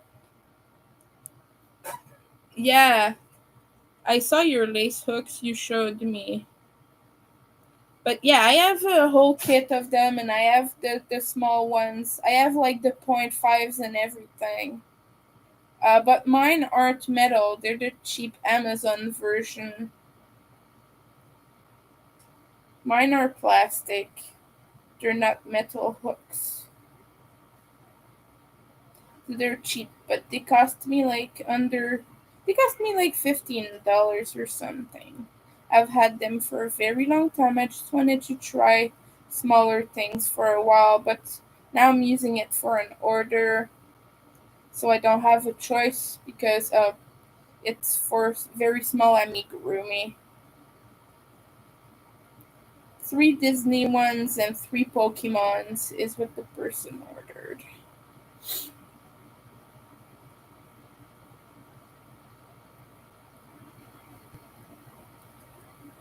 Oh, I'm already at the black.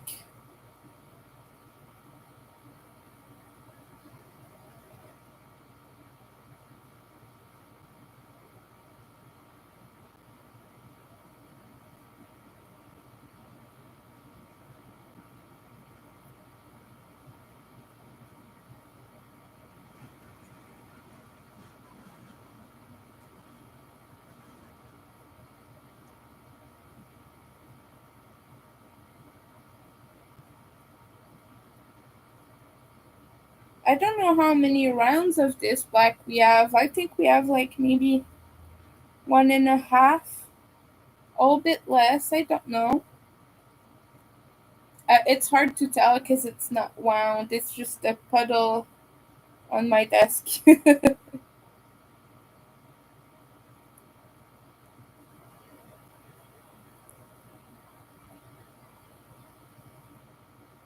As soon as I'm finished with this square, I'll put it next to the other one that I was joining.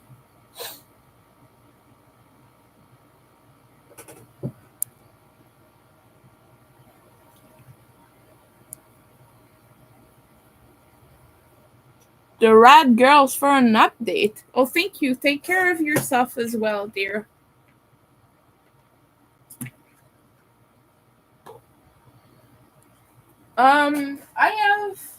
I have those wire shelves from Amazon. You know the ones that you can make cubes out of. And I keep most of my yarn in this. All my hobby yarns is in those shelves. Um, and now I'm putting all my acrylic skeins too. I also have a big tower, um, a drawer tower system that I put my acrylics that are mixed, just like random brands and colors in it. So yeah, it's kind of a mix and match of everything. I just store it wherever there's space. What about you? How do you keep your yarn?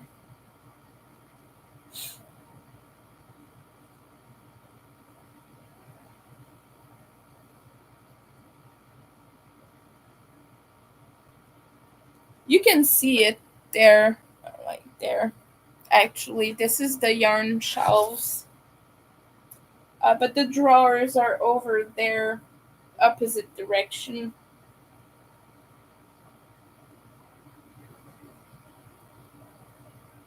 in another corner of the room. I have yarn everywhere. I have yarn in my bedroom too. It's almost like I would have yarn in the bathroom if I didn't have a roommate. you know, you know how it is sometimes. It just um, takes up space.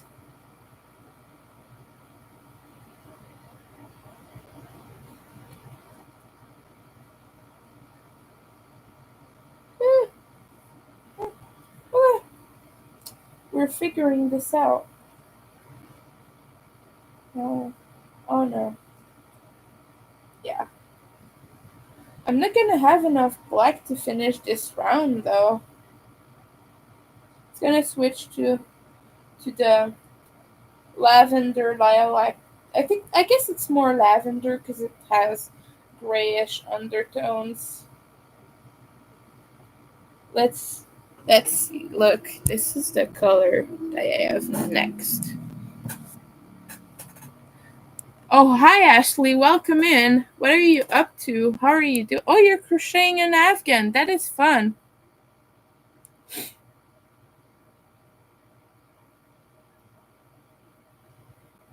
You're gonna get shoebox. Oh yes, yes, yes. The clear bins. I have a bunch of bins like that as well. That I use for storing. But I use that mostly to store my products for my shop because I need clear bins to protect them from like dust and everything and still be able to see them. So yeah, I store my plushies, my hats, my everything in those.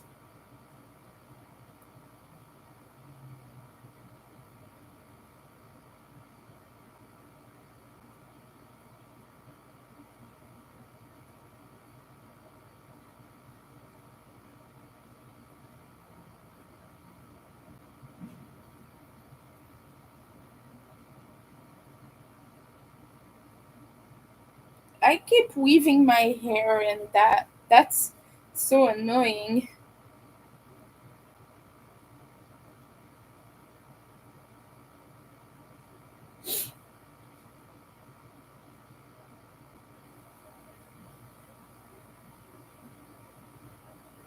What color do we use after this lavender? We're gonna have a look at the choices. Just once I'm done with this bunch.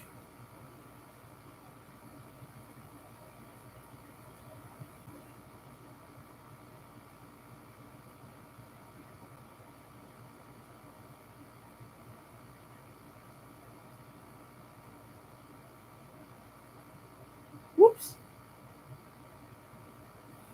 Times the hook slides around.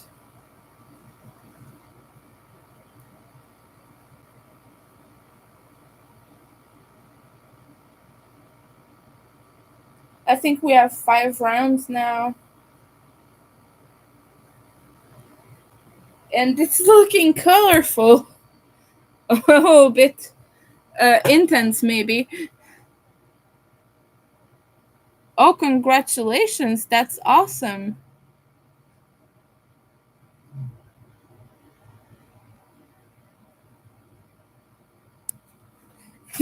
Yeah, that happens to me too a lot, Lydia. Sometimes I just completely misspell some things.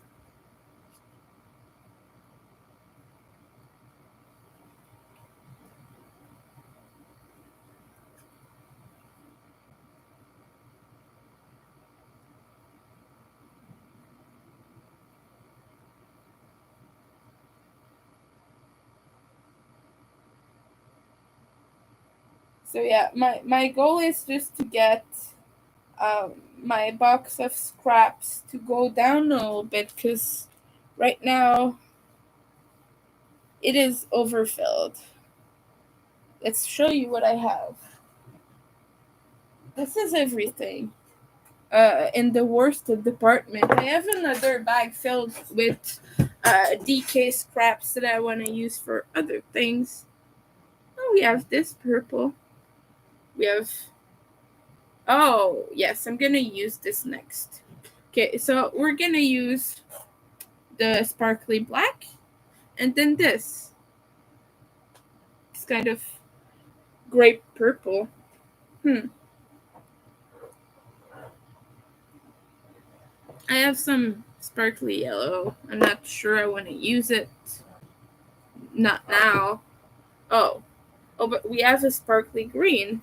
Yeah, we're gonna add the sparkly green there. Now you have some more black. Probably gonna use at some point. And it's already getting a little bit smaller, so that's great. But we're gonna put this here. Oh, oh, I put the little bundle here. Hmm. Yeah, let's join this.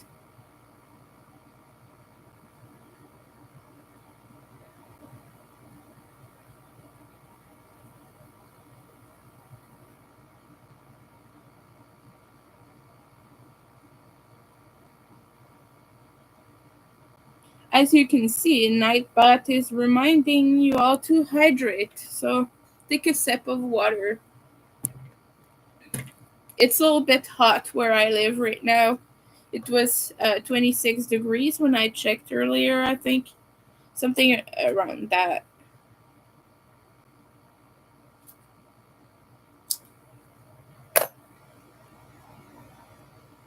So yeah, I'm trying to stay cool and stay hydrated. That's why you can hear my AC right now behind you.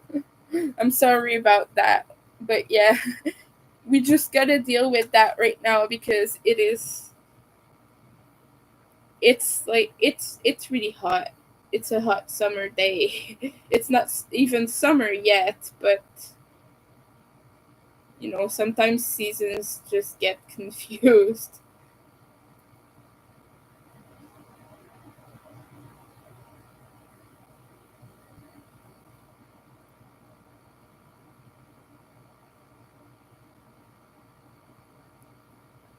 Oh, okay, we have joined more yarn. So the goal for these is 10 rounds. That's what I've been doing with these squares.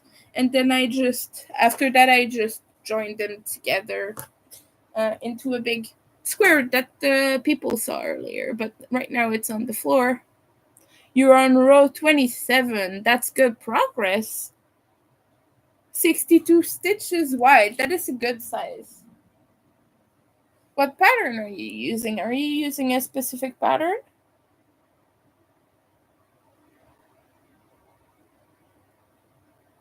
Oh, that sounds amazing. Orange mango. That sounds really that sounds really good.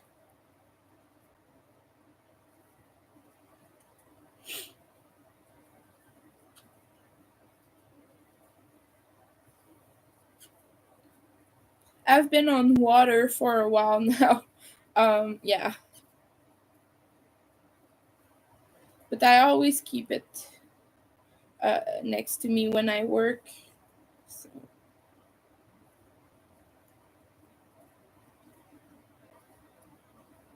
Sometimes I get tea, but right now it's a little bit too hot for that. I don't want to vanish into thin air.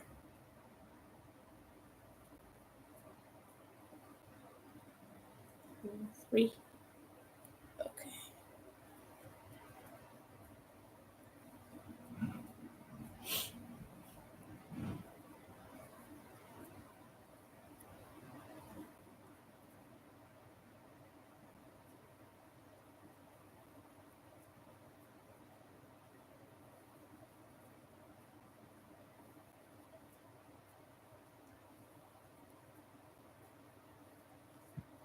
Oh, you're not following a pattern.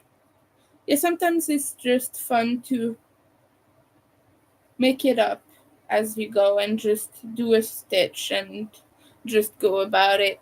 I like doing that too. Here I'm just making granny squares.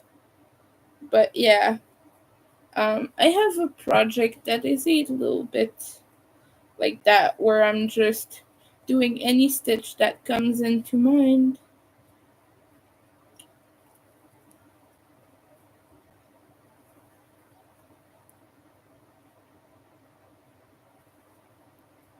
Let me just show it. It's over here on my desk, my side desk, really. But I am making a Halloween shawl, and it's folded in half, but I don't want to unfold that. But these are all mini skeins, so and I just alternate between um, single, half double, double, and treble crochet. I'm just like making it up as I go, and I've done a few puff stitches as well. It's nice so far. I've been loving this. I've not touched it in a few weeks now, like a month or something. You're drinking Coca-Cola. That's good. You're using Red Heart and a 6 millimeter hook. That's good. I like doing that because it goes by quickly. But I have a very loose tension, so I tend to use smaller hooks. Usually use 5mm for worsted yarn. This is what I'm using right now.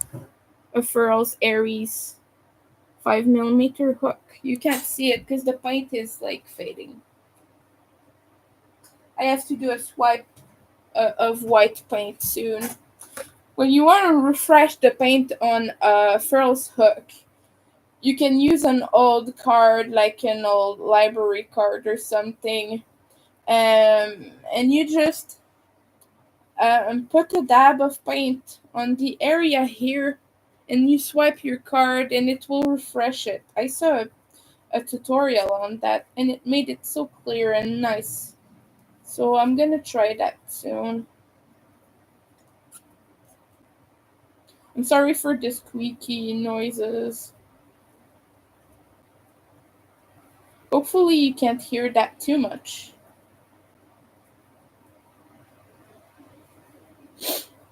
But yeah,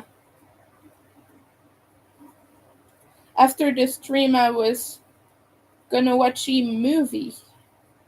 Probably something that I have seen before. But I also have a lot of work and a lot of commissions. So yeah, I also have patterns to type up into PDF. Because all my crochet patterns are on Ribbler.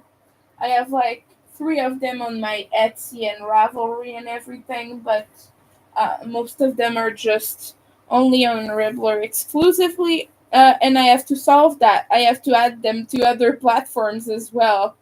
Um, so yeah, I keep saying I'll do it, but then I don't set time aside to do that. I don't know if anyone has the same problem as me, but like for me, it's really excruciating to make Word documents, PDFs, and things because I used to be in art history in university, and we did a lot of stuff like that, compiling things, writing things, and it's a lot. And when you're an art historian, you know you spend a lot of time doing research and things, and so I would spend my whole days doing that stuff, and so that's why for me it's really hard to make patterns that way.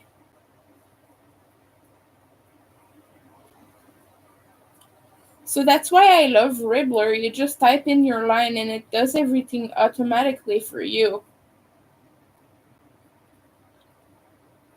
If you didn't know, Ribbler is a website with interactive crochet patterns written up by designers and everything. But the thing is, you can cross off every line as you go, and it has all the abbreviations built in already. So you don't need, as a designer, to do anything else. You just type in your pattern, add your pictures, and everything. Right now it's getting bigger, and I like the little sparkly yarn there. It's Let's solve the AC problem that I have right now. It's not AC-ing.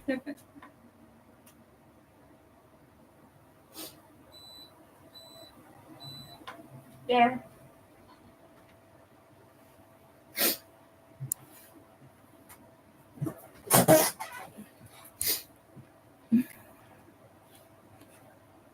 You're left-handed. I'm a righty. You're a righty too, Lydia. Yeah. It's windy where you live. That's awesome.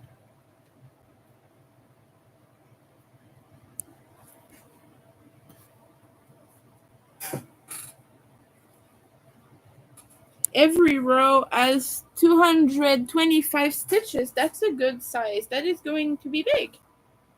I like big Afghans too. So, do I join? So now we have the green. Do I join black first or purple? I think I want to go purple. Yeah, we're gonna do purple. This is like a grape purple.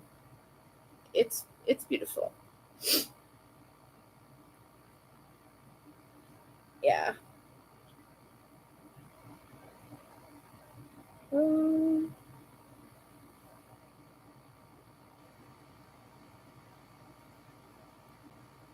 and since this is just a scrap project, I'm not minding too much about how the pieces will be joined, so I'm just doing the little technique when you tie both ends around each other and like this, and you pull, and I'm just doing that. It's secure enough. I've never had a problem with it. Second. Ooh.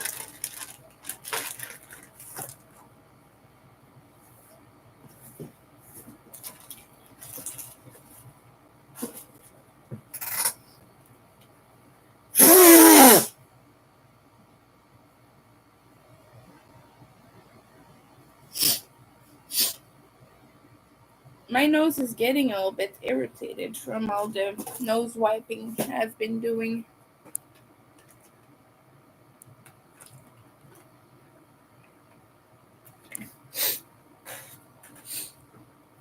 Ooh, I want to count how many rows I have now.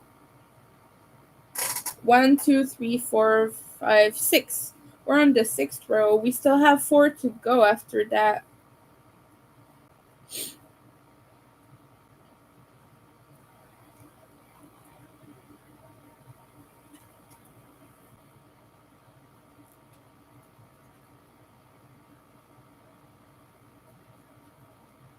Ugh. It's escaping me a little bit. What else do you like making? Do you have other whips? Other ongoing projects? I have a lot of whips personally. So I always like to hear about what you guys are up to. I have about, I don't know how many, but I have like 3 whip shawls on my desk right now, and possibly more somewhere. Oh yeah, I have another one over there, and another one there on my yarn shelf, I think. So I think I have 5 shawl work in progress in total. That's a lot. So yeah, a lot of shawls here. Winter makes a lot of shawls. If you have been over to Dawn's channel, you've seen the Lost Souls shawl that I made that Jerry bought for her, which is a black and green shawl. I used 2 cakes for it of Salt and Shadow in green to black. And so she has it now, and she shows it sometimes when she goes live. So you might have seen this. But I made that green and black one. Shawls are really fun to make because sometimes they can look really fancy and nice. And I like the delicate nature of the stitches. Very lacy and beautiful. And I have another. Let me just finish this double crochet. I have another one here. Gray to black. And then it's going to red after that. It's stuck under a bunch of stuff. Let me see if I can get. Okay. Here. This is for Baba Yaga, actually. I'm a pagan human being. So. Woo, okay. There. But yeah, it starts with light gray and then black, and the top of it right there is going to be red. So it's going to be very pretty because it's going to be 3-colored. So yeah, I love making shawls. It's a lot of fun. Yeah, I saw that. Don shared you and asked us to leave comments for you. during her bingo. If you want to put your link down there, type nightmare in the chat like this. And the Nightbot will give you a link.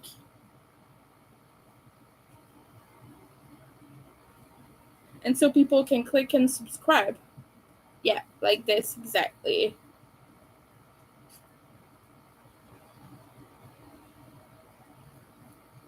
So people, feel free to go subscribe to Ashley's channel.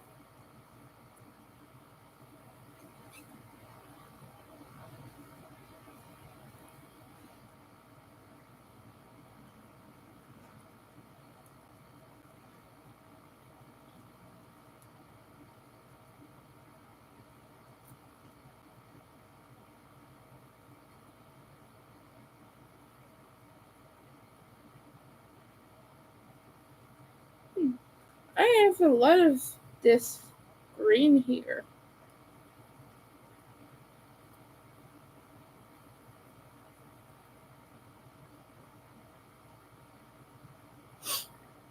Oops. I think after this square, I'm gonna move on to a different project though. Maybe another scrap project would be good.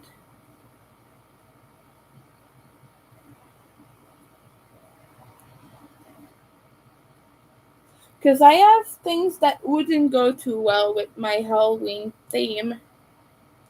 Like I have brown would be kind of okay. But I don't see it having navy blue and like banana yellow, and I don't want too much red in it either. I have a little bit right now. But yeah, I want to keep it fun, bright colors that are traditionally Halloweeny, like, you know, the orange and everything. So yeah, that's kind of the vibe I'm going with. Just very vivid colors with some black and some a bit of white sometimes too is a good thing. Whoa, we did a little mistake here. We caught the sparkle strand and not the rest of the yarn. There we go, fixed it. Yeah, so far that's what we have. It's a little bit trippy, isn't it? There you go, Lydia. You put your link too. Thank you. Everyone subscribe to each other. I think I am subscribed to both of you.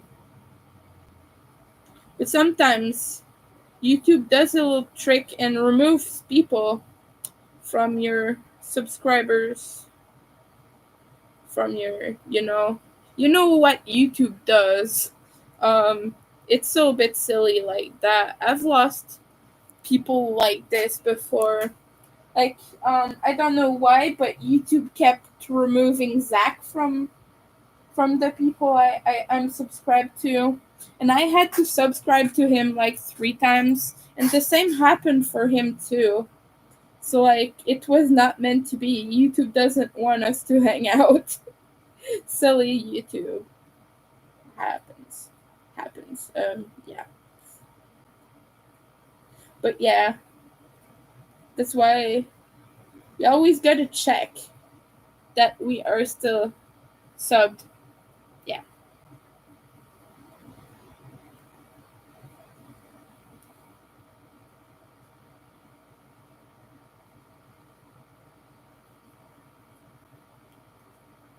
Yeah, what kind of color schemes do you like? What are your favorite colors to work with, guys? I wanna, I wanna know, and maybe it can inspire me as well because I always work with the same color combos, Halloween stuff, and things like that.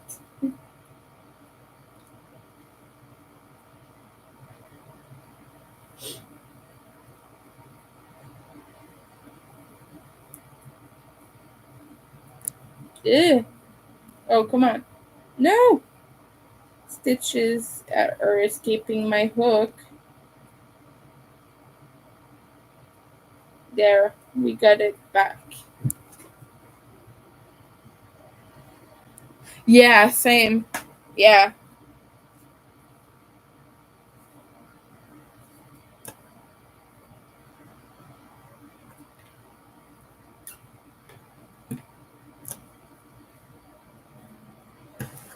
Red and lime green. Yeah, I love lime green.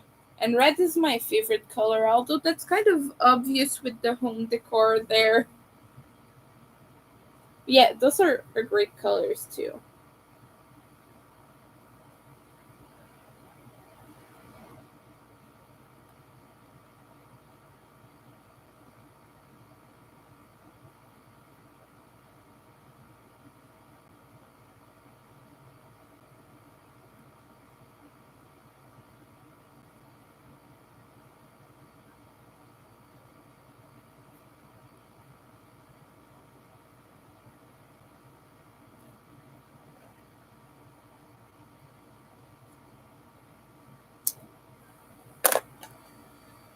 We're about to move on to the purple. Oh, ooh, let's sit up straight. That will help with back issues.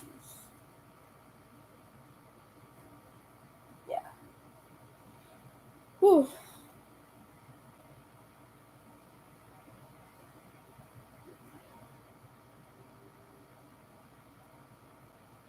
Yeah, this grape purple that I'm about to use is Loops and Threads Impeccable, and it is really soft.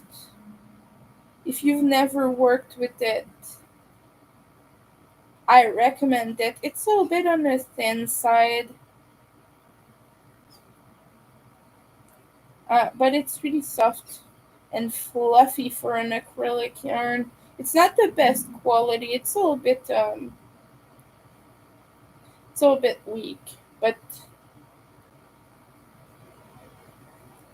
yeah, I really like the texture of it. And look at that color. It's very intense. It's a very intense purple.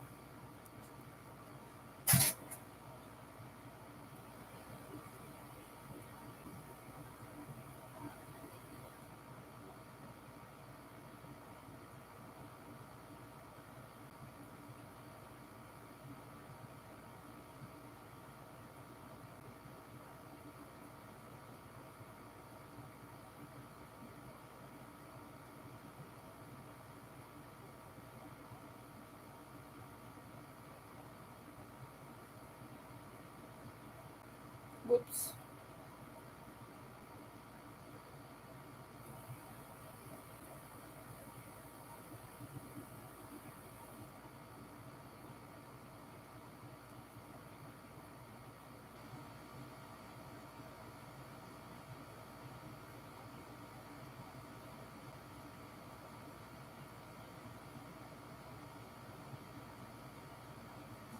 Yeah, I've had this phase where I want to use a lot of naturey colors, neutrals with some greens. You know, brown and cream colors, sand color, pine, fern.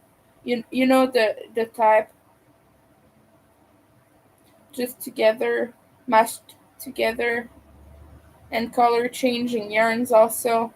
But I never get to use that. I never do any projects for them, but I think they're so pretty.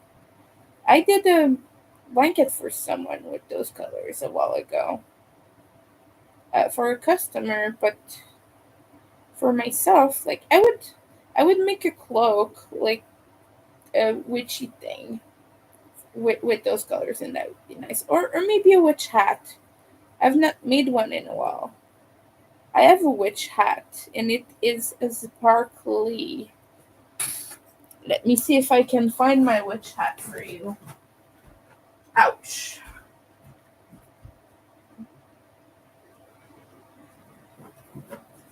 Yes. It's a little small. is a little bit small, but um, this is Ubby Universe XL.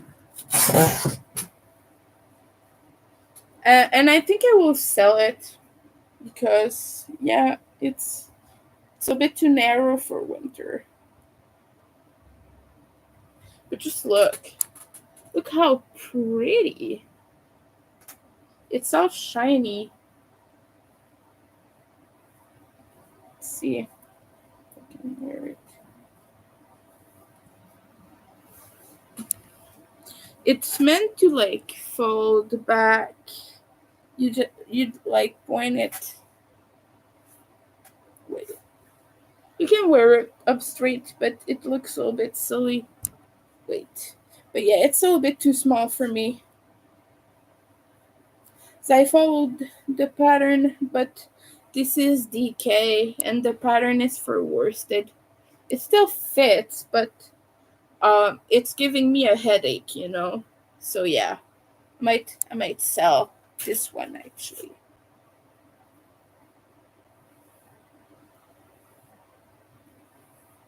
I'm gonna comb the hair.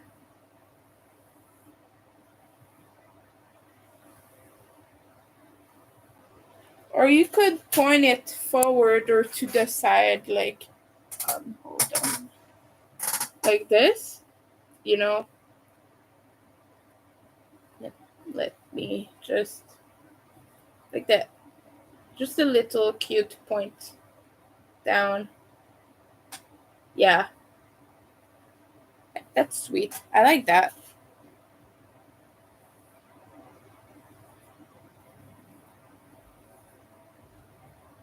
Maybe it would fit someone with a small head.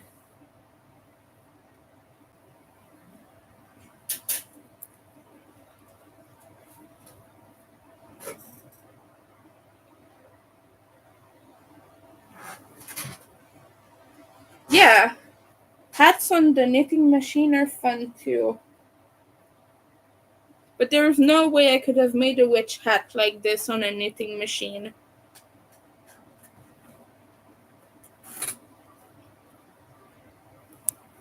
But yeah, I'm gonna make myself a witch hat that is more to my size actually.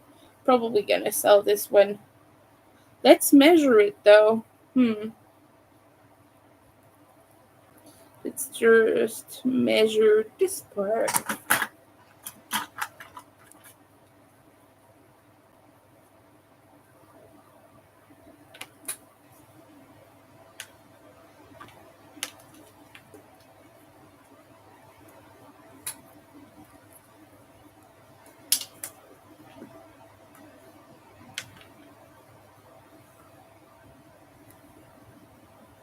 Yeah.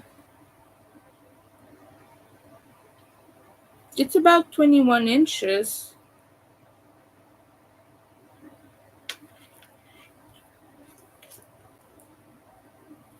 You know what we're gonna do? We're gonna put a tag on this to remember it. I have these little cardboard pieces that I use for customer notes. Just find a small one. Oh, we have this. No.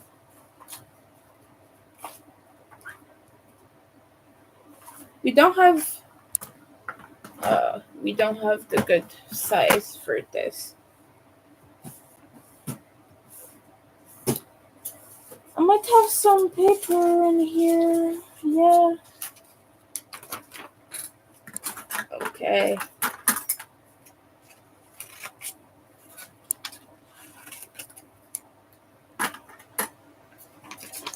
I have a little hole punch here. Wait. What did I say? I said 21, right? Yeah, okay. So we're gonna do we're gonna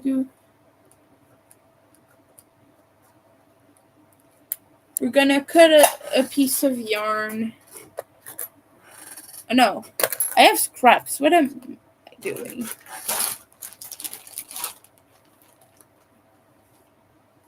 I'm gonna use this.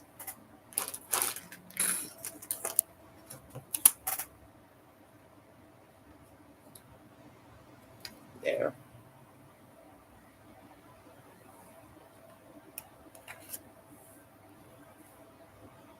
Just gonna put it through here.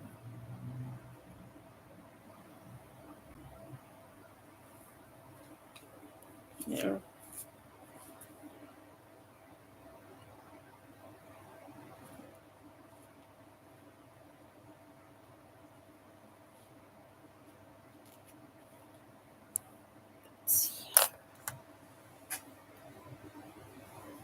There. Now it has the size on it. And this is, yeah, I'm gonna sell this. I'm gonna make myself a better one. It's been long coming. I'm a witch. I need to make a witch hat that fits my head more. But yeah, I've made knitting machine hats too. They're very fun, Lydia. And one thing I like to do is I will change colors. Like I will switch to another color. You just like you put your old skein in the middle of the knitting machine. And yeah, you just continue with the new color, and you can make stripes and things like that. I've liked making that. You could also cut it every time, like if you're not planning on reusing it, cut it and join it back. You could also do that. But I like playing with color.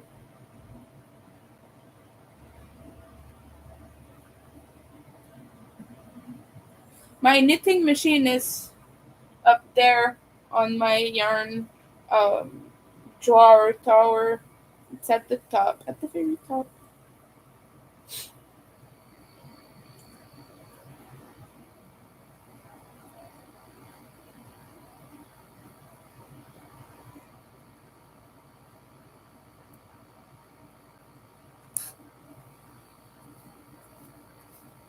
So we're almost out of this color too. Mm, hmm. What color do I want? I guess I'm gonna use up the lavender. Yeah. Okay. I'm gonna use up this.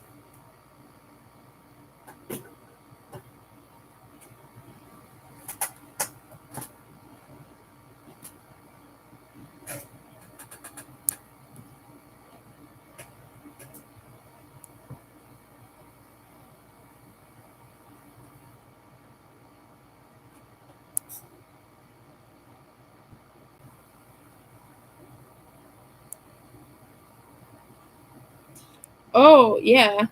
It's funny because my knitting machine box is in my closet too, but my knitting machine is not in the box. But I keep the box as well in case I need to move or something. I have the big one. I want to get the smaller one too, because I want to make smaller items. It's not very convenient to use the big one unless you make like panels for everything. But mine is an Addy, the Addy King. You know the big black one. That's what I have. Sorry, my nose is itchy because of allergies.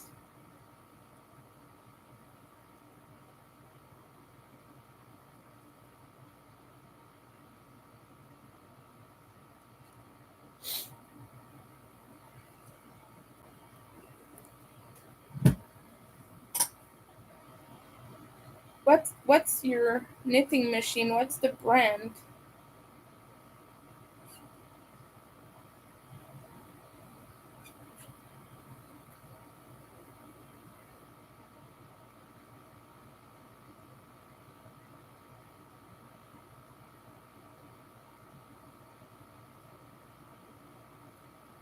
I'm gonna have to put a little bit of fray check on this stitch because there's a thread that's snapped. Okay. We're just gonna put a bunch and hope it stays. Just gonna let that dry for a second. Oh, count 1, 2, 3, 4, 5, 6, 7, 8. Oh, so after that I only have 2 rounds. Yeah.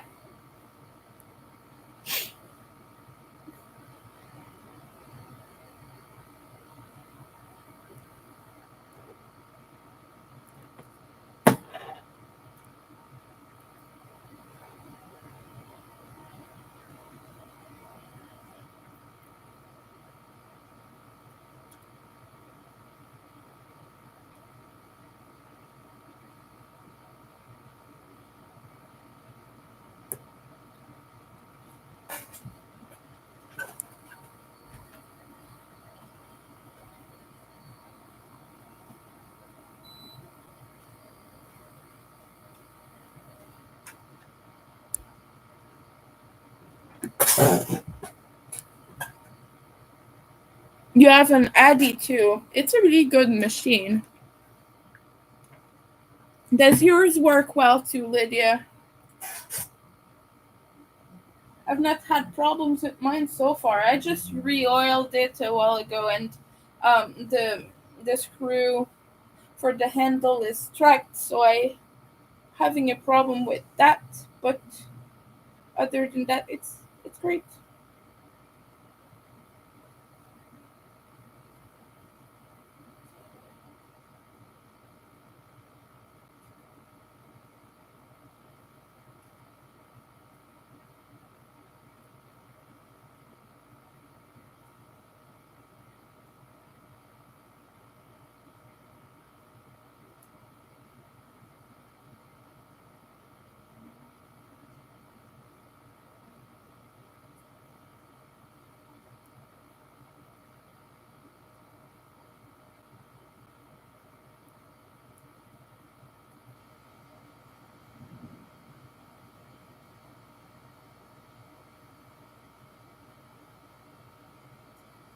We are on to the black again. I think I have an idea of what I'm gonna do with all my yarn scraps. I think I'm just gonna join them all together, make a giant ball of yarn, and wind that, and just to make the process easier on those squares. And I'm just gonna randomly add them. So yeah, if I finish this square, you're gonna see that process. We are on round 8 right now. We need 2 more after that.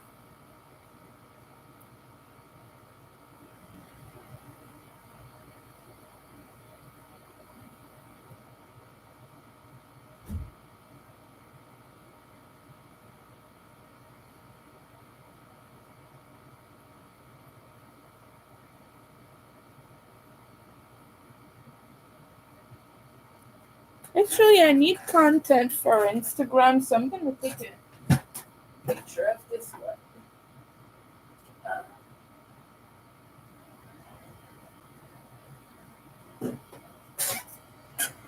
Let me just put it nicely. Spread it.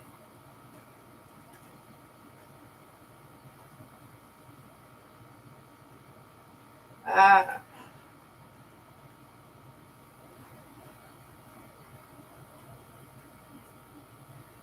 Trying to do this with my foot, it's not really an easy task.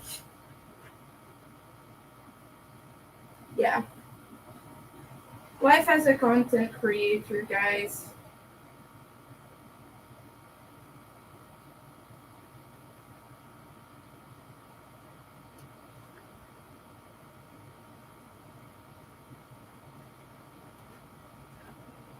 gonna go and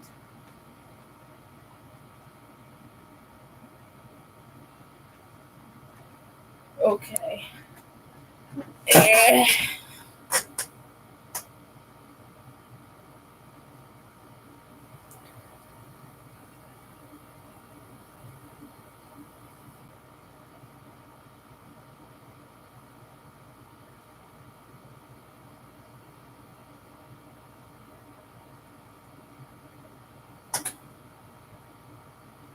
Yeah, this is what I'm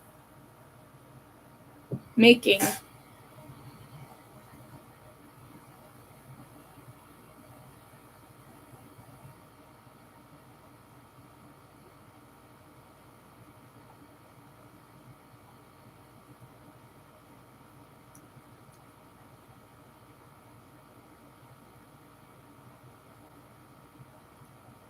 We're even just gonna recycle old hashtags because we're lazy like that.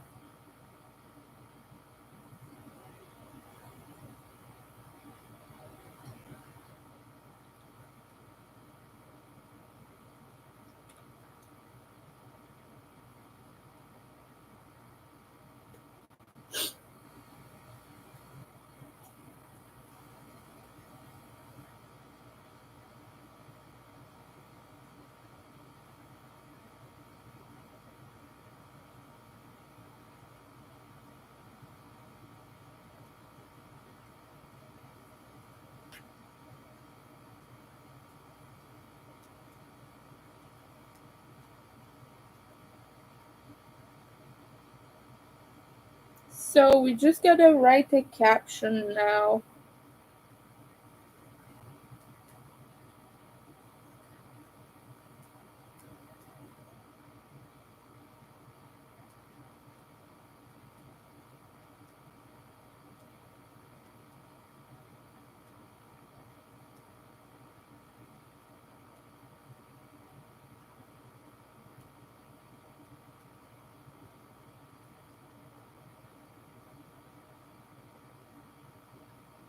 There.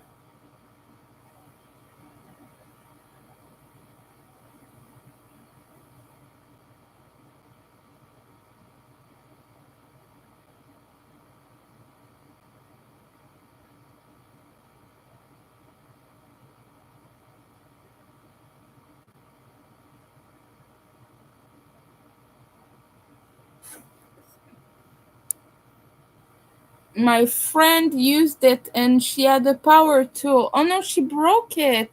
I'm sorry to hear that, Lydia. Yeah, I wouldn't even dare of trying to use a power tool on mine. Like I would be too scared. I would be too scared. Um, I wouldn't want to break it because I love that thing. It is very useful and I love making things out of it.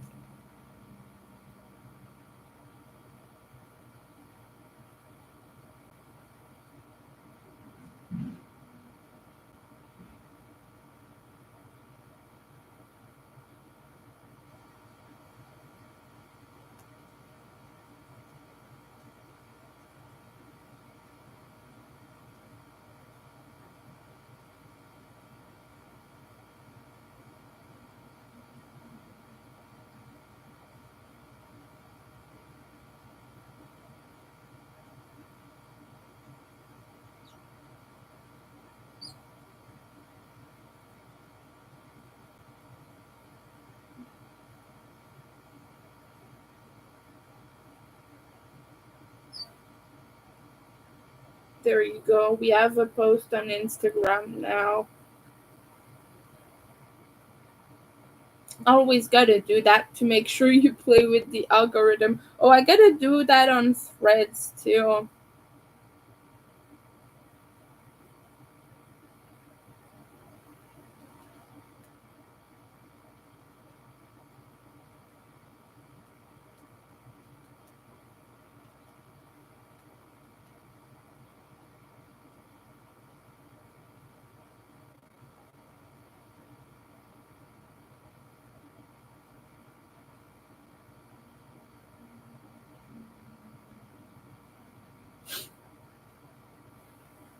There we go. We have our content for the day sorted out. Oh, that's right. I gotta do it on Facebook too. My my Facebook page.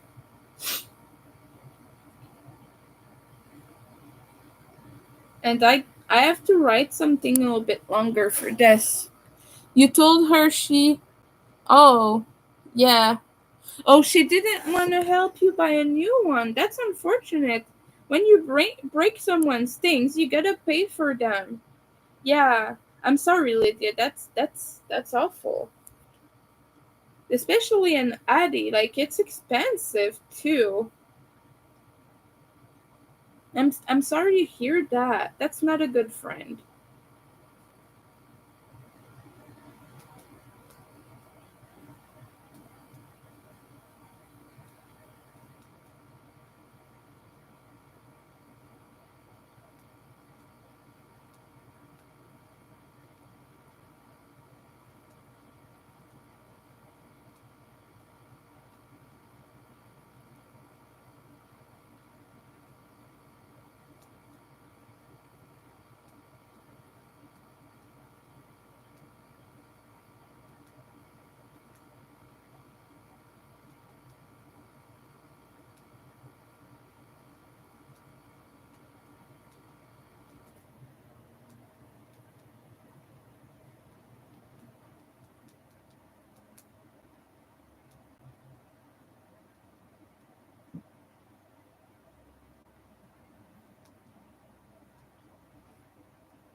There you go. We have our content sorted out for the day. For real this time.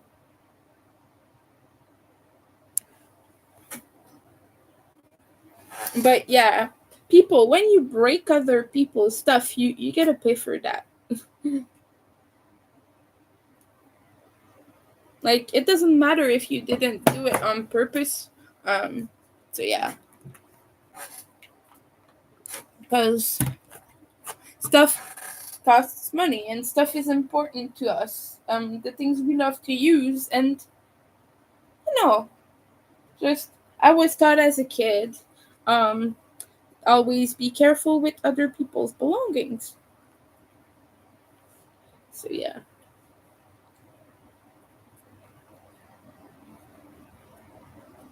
I got a red hair stuck in there. I used to have red hair long ago, and I still find some. I guess maybe it's because this is yarn scraps, so I have some from long ago. Just have this massively pink reddish hair. Sorry. Just silly right now. Um,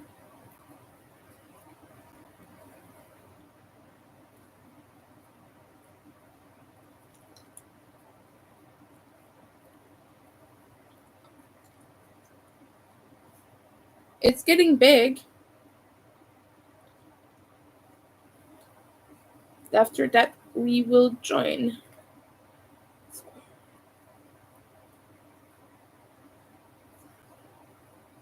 Oh, okay.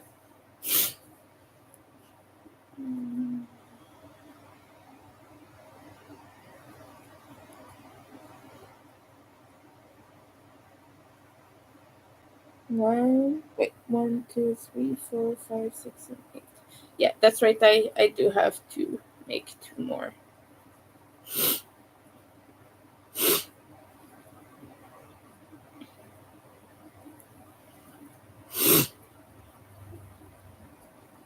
My sinuses are.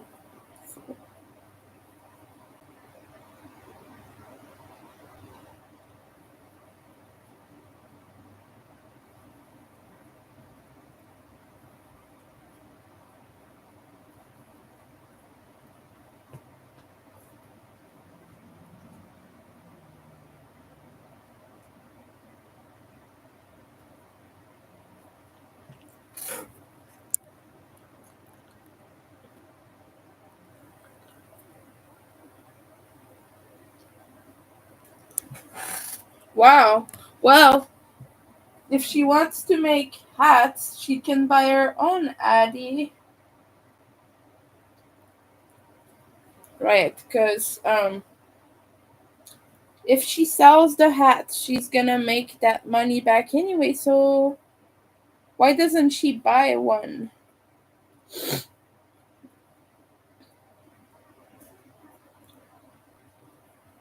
Addies are expensive too.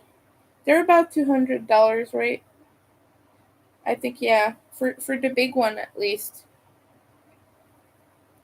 I don't know in US dollars because I'm Canadian. Mine cost like 500. I didn't buy it. My parents bought it for me as a Christmas gift. But yeah, it cost quite a bit to get one here.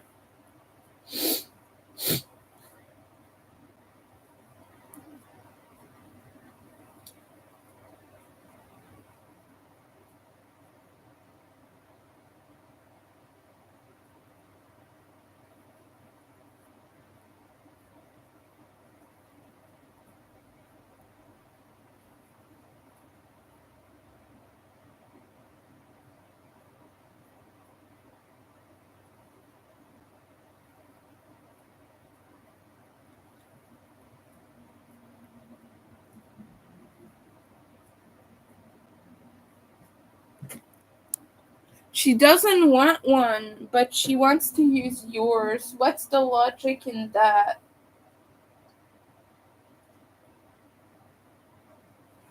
Well, tell her that if she doesn't want one, then she's not making hats.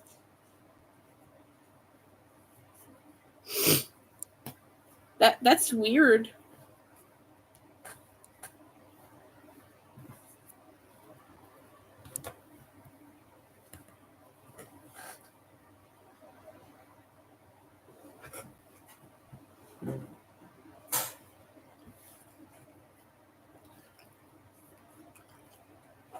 I like my little.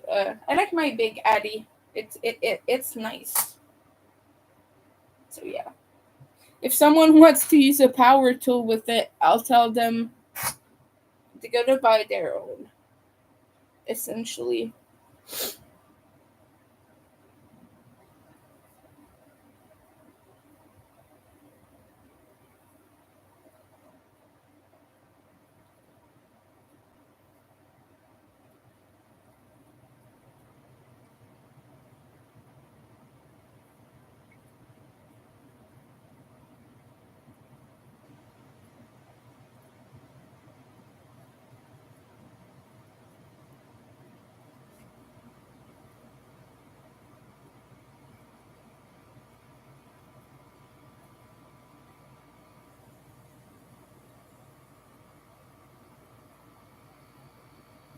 I have someone coming by this Friday to buy things from me from Marketplace.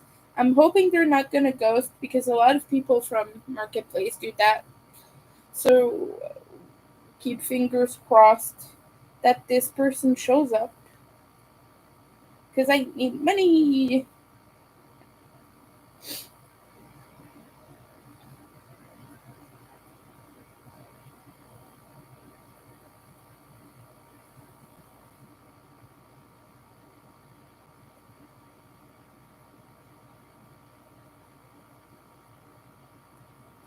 Yeah,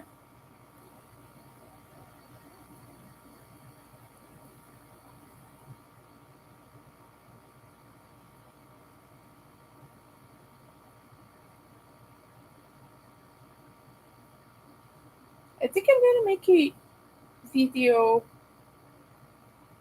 about this blanket. I think that would be a good content source. Hmm.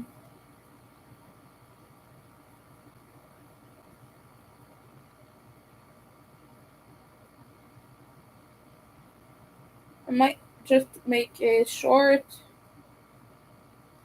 for now.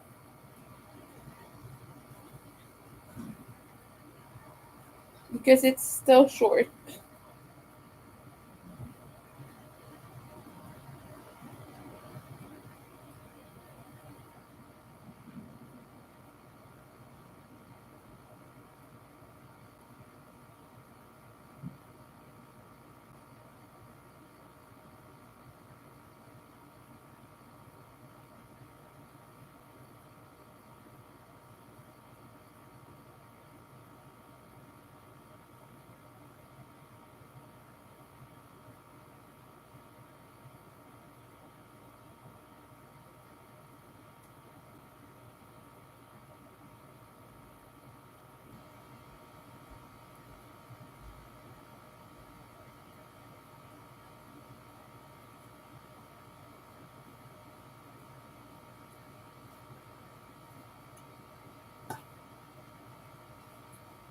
Oh, hi, welcome in. How are you doing?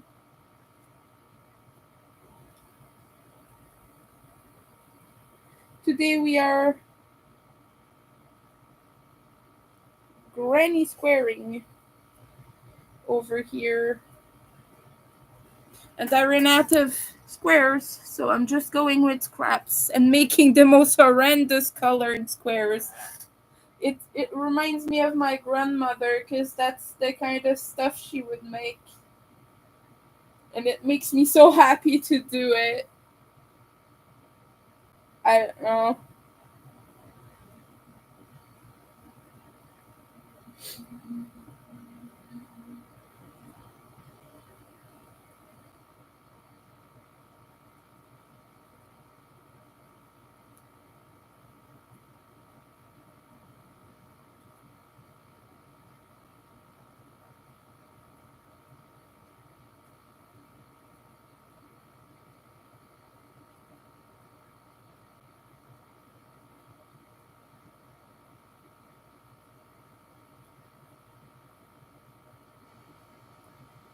Ooh,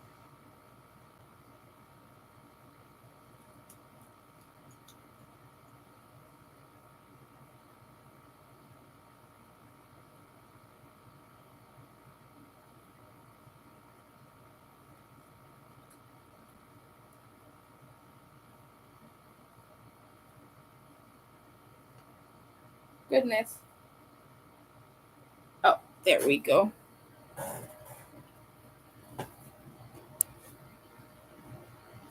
Running to mainland. Lots of appointments. Yeah, scrap projects are awesome for sure.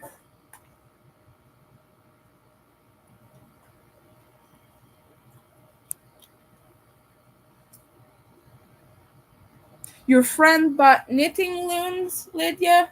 Your friend who broke your machine.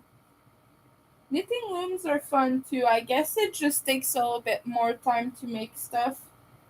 But yeah, I used to have them too. I sold my knitting looms to my aunt actually.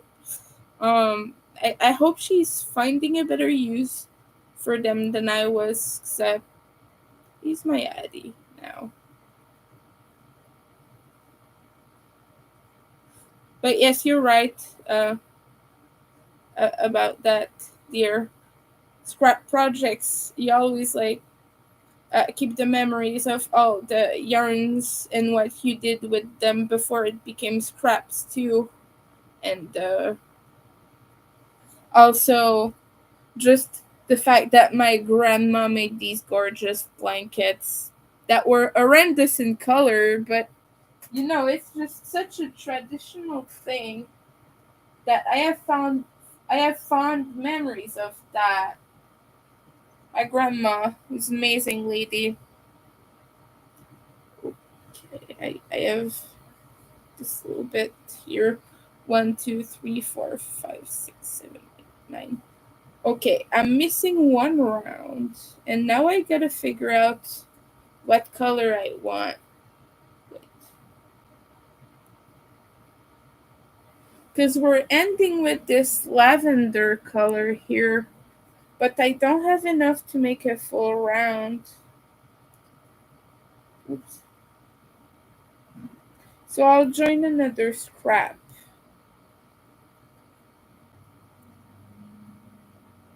Might be yellow, actually. Hey, stop. Mmm. Okay, there. I just want to make a few um clusters before, a few shells before I stop. So it doesn't bother me visually. It's the main reason. Hydration reminder. It's very hot today here. Oh, yeah. Okay. Oh. have this tiniest bit of rainbow yarn. I think I'm gonna pass that in this square. This is roving style silk. It's roving silk from Darn Good Yarn. And it's the colorway Sunset Lovers. But it's a tiny scrap I got from a project that someone bought from me. It was a little kitty. Oh no! I can't join it. It snaps. Oh no. Yeah, we're not gonna use it then. Not for this anyway. I think that goes in the stuffing pile. I'm sorry. This is too small a scrap to do anything with it. Okay, so we have a bunch of choices here. I think a bit of yellow wouldn't hurt actually. Yeah, we're gonna join yellow.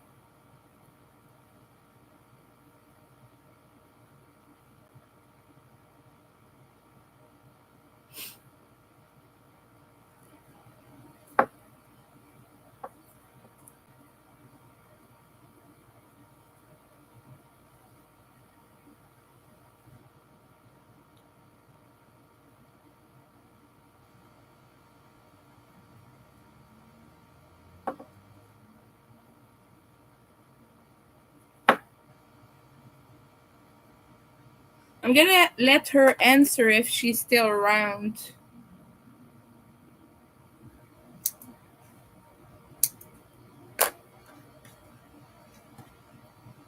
But I know her name.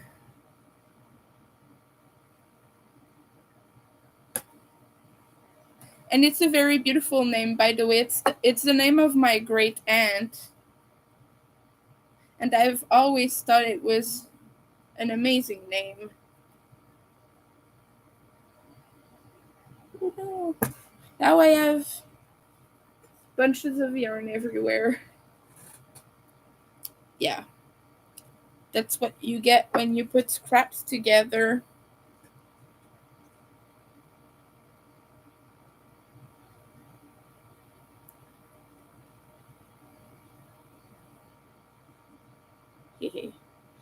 Yay! Got it. Another one done.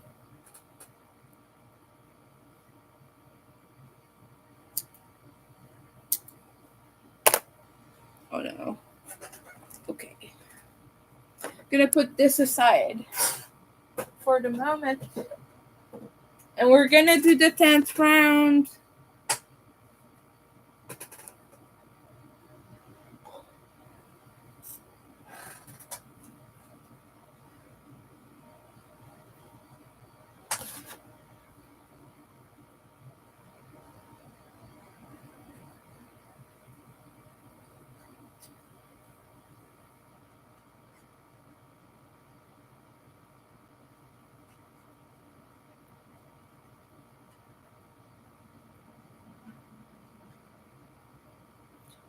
What time is it? Oh, it's already 2. I guess I've been streaming for a while, huh? Yeah, it's been 3 hours. I guess I was just really absorbed in this project though.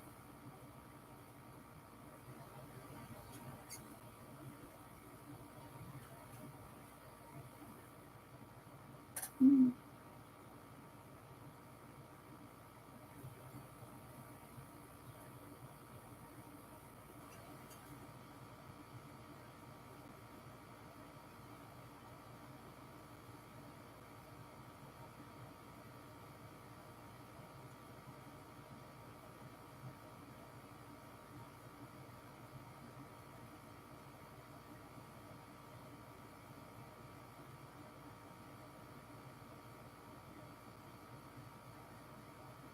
Hmm. What did I do here? I did a weird thing. Okay, I did a stitch and I pulled. I didn't pull enough, and it went through only the first loop. Sometimes silly, silly. Where I live, it is too.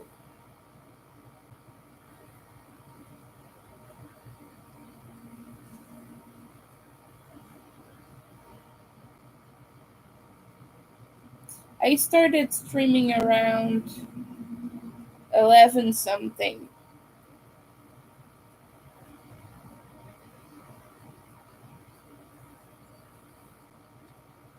We're not in the same time zone, Lydia. I'm Eastern time.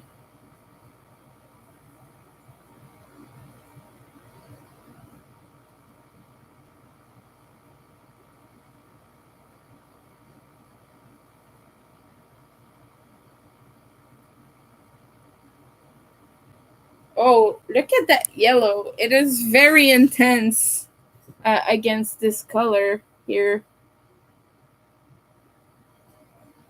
Yeah, this is gonna be an horrendous Frankenstein monster type of square. But I'm okay with that. I kind of like it.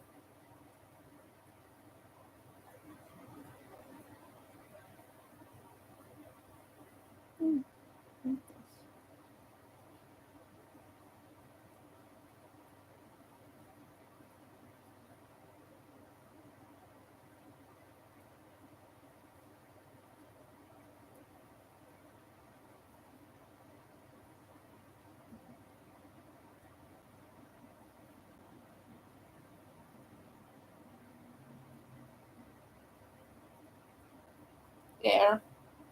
Yeah, I got it. Like that, like that, like that.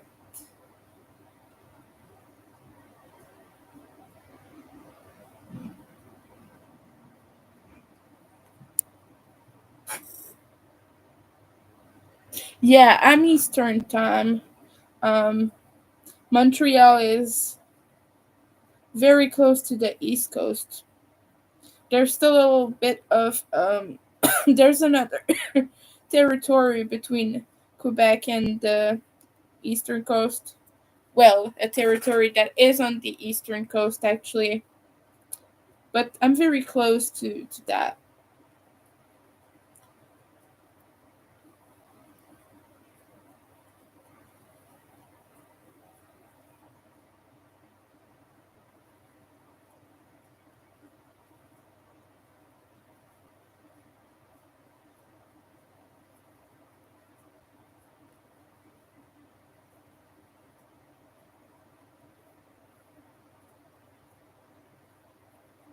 But it is also yeah. Hmm. Oh no, it's getting tangled again. No, no, tangles! I'm being overly dramatic.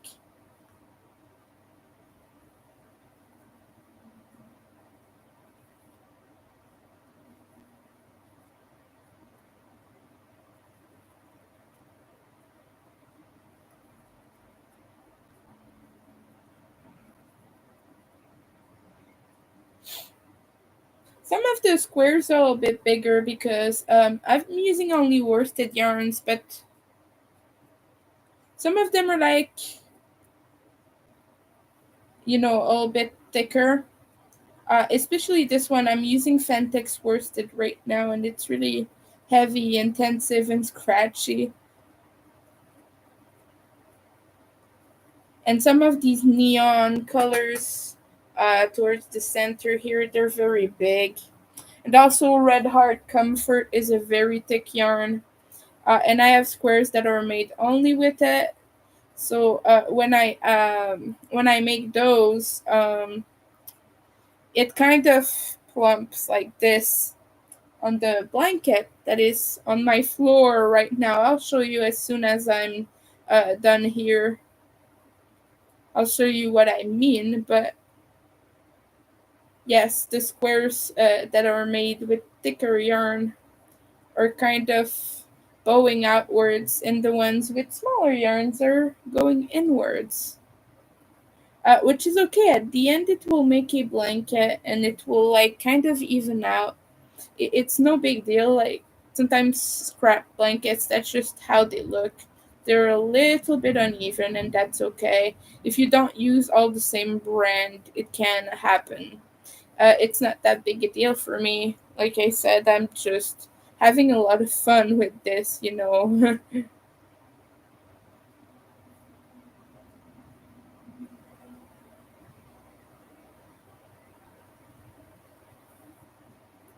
Oh, and I think we get a bit of the black in with the yellow on that last round.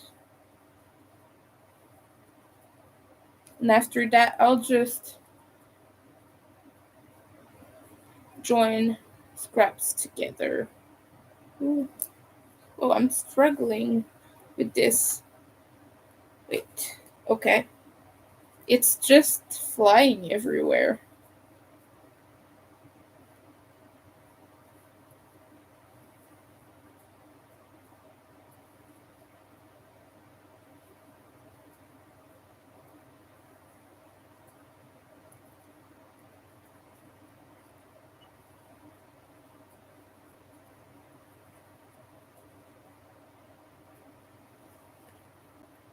Okay. Yeah.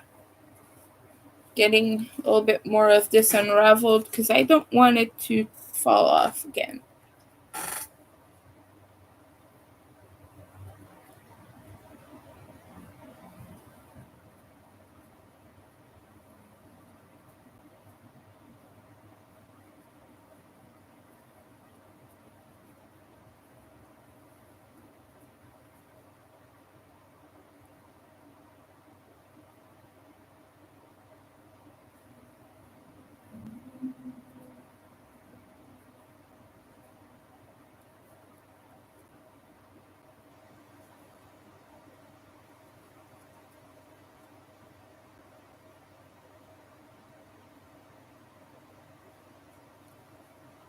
Almost done.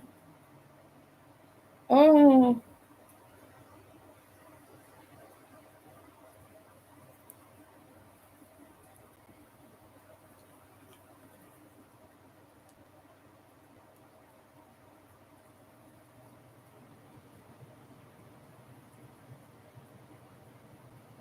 I'm kind of loving the atrocity that is this square. Look at that. We got all the neon colors at the center, and then some regular brights on the outside, and I think that captures really the beauty of scrap projects.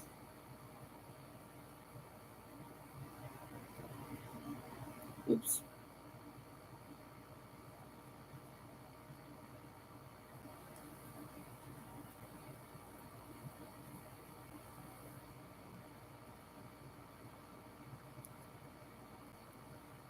When I was a teen, I spent a lot of money on craft projects that I would get into for a few months at a time, and then I would toss aside.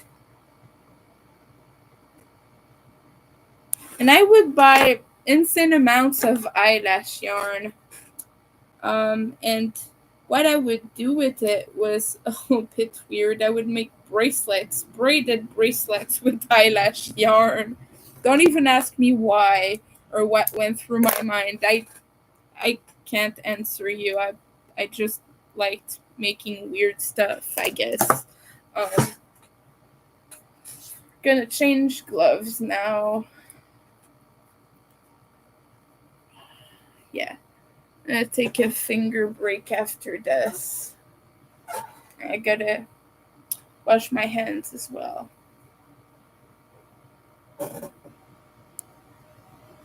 Atlantic time zone, 3:30. You're 1 hour later than I am.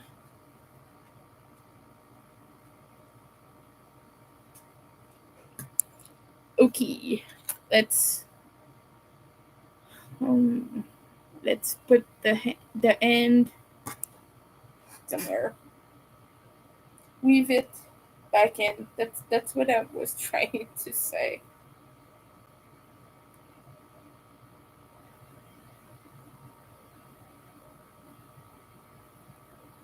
There. Okay. Now.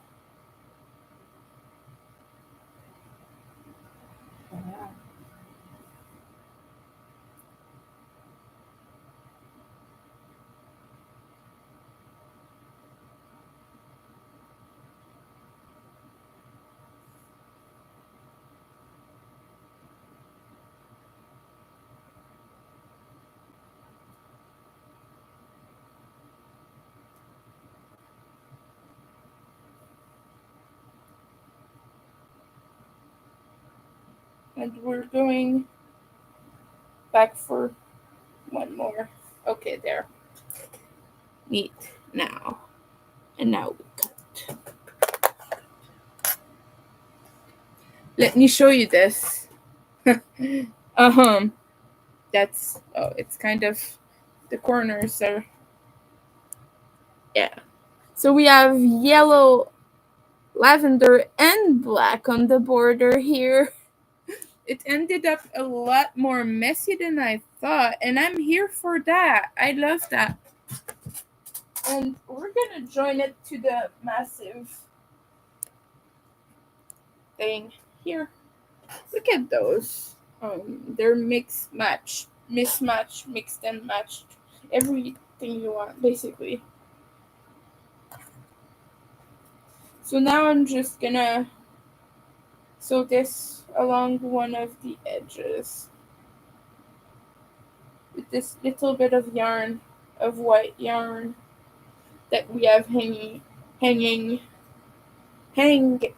My goodness, I'm having a hard time pronouncing words.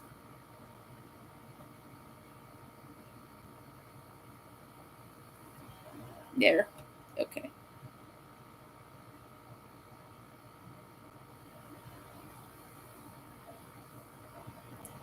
I'm just putting them somewhere they fit, really. That's all I'm doing with this.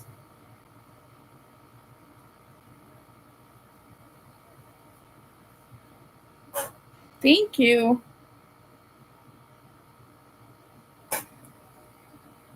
Yeah, I'm starting to like it so much.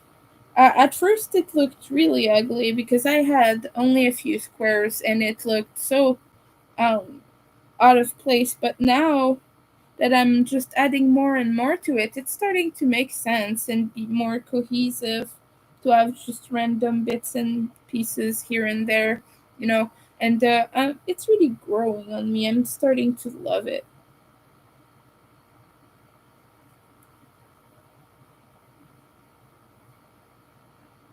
And just putting together with the whip stitch here in white contributes to that effect too. I think I did a good choice. I made the right decision.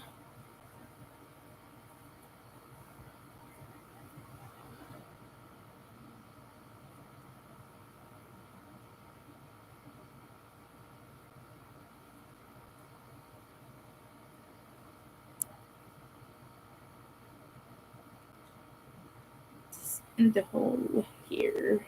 Yeah.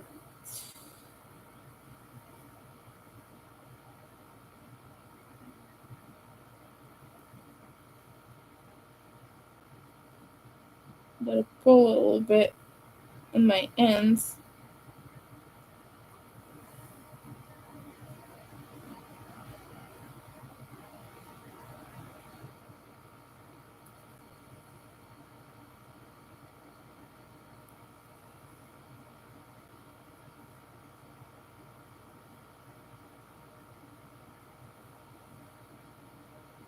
Oh, yeah. No. Okay. We're almost there. Hmm. So I do have one square left, but it's one of those And I don't want to put it too close to one, but like to one with the same yarn. But I have a bunch of them throughout that use the same yarn, so I'm gonna join it at another time when I have a space that is not candy corn-y. So yeah, I'm waiting for that one to join the party. It's gonna be somewhere. Don't know where yet.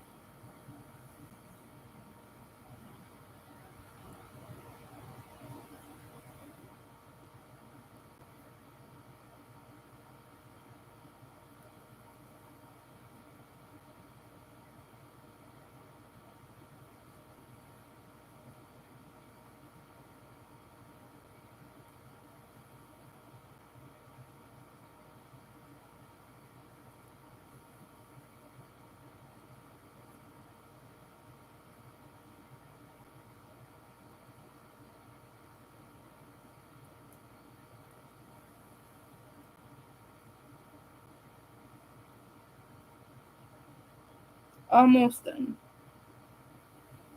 It's like this little corner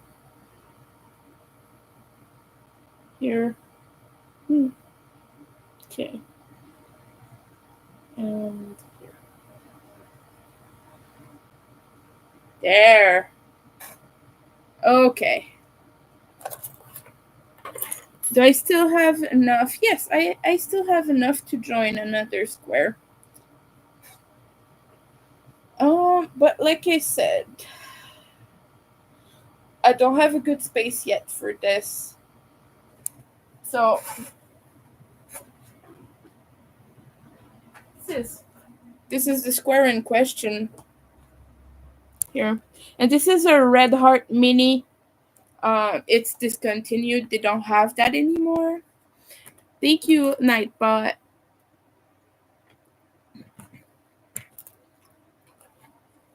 But yeah, this is discontinued yarn. I just made a bunch of squares with that. I have more of that yarn. Somewhere I don't know where I put the thing I wanted to frog, but yeah. Um, but yes, this has been a lot of fun. And now I will just fold this back.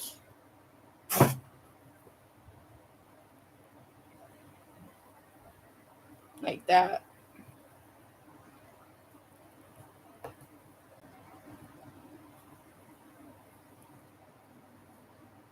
There. Just so it takes less space. And I'm just gonna go put it in my room real quick. I'll be right back.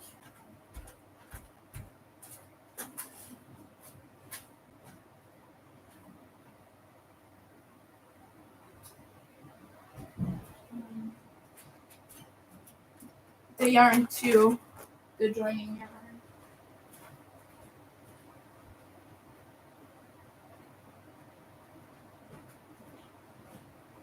And that is because I was working on this project in my room the other day before going to bed.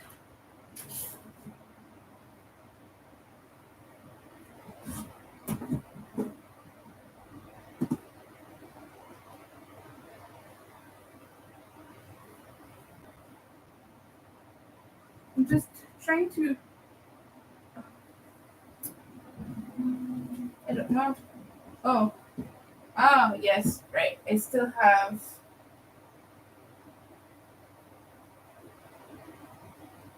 some little sparkly scraps that you just grab a few so I can add them to the scrap pile. These were Red Heart roll with its sparkle, like these here. Whoops, it fell on my keyboard. But I have a few of these. They're just like hanging around, not being used. So we're gonna give them a new life.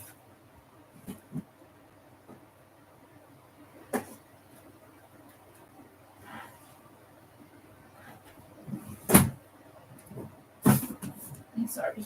Okay. I'm just gonna put that here. Whoa! Get a few purple and blue. No, I don't want blue in this blanket. Though, the pink. Yeah, I think the pink I am going to add. I did have a purple, I think. Oh, yes. Yes, I did. That's really good. And I think I'm going to add this as well. Let me just give me a second. Yeah, okay. I'll be right back.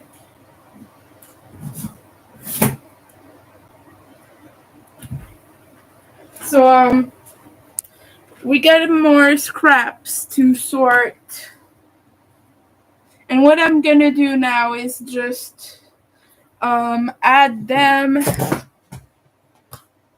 um and roll that up into a big ball.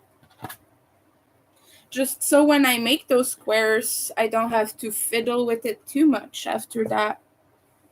So I'm just gonna randomly add little balls of yarn.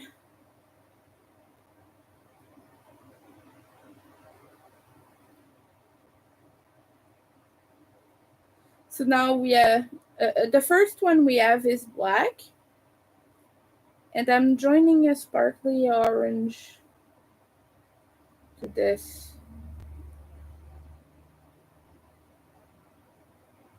So yeah, the goal with this is just to have my scraps in a random order that it doesn't look cohesive or isn't thought of in a specific way, I just really want randomization here. Thank you, Lydia. Yeah, I'm really excited about it too. So yeah, black, and then, woo! Let's wind that back up. Okay, after the orange, what do I put?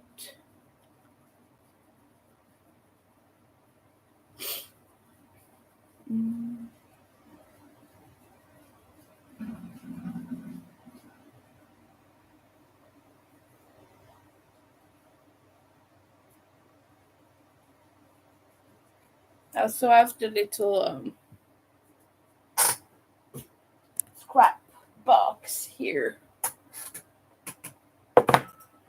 Oh, that's nice. I'm gonna save it for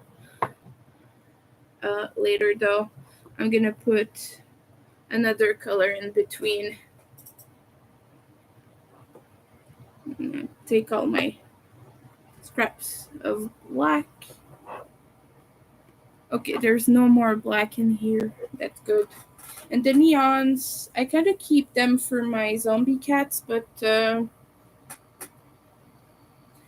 some of these, like this one is so big that this one I keep for the zombie cats and things like that. But this one is kind of small. So the small one I'm gonna add to the blanket.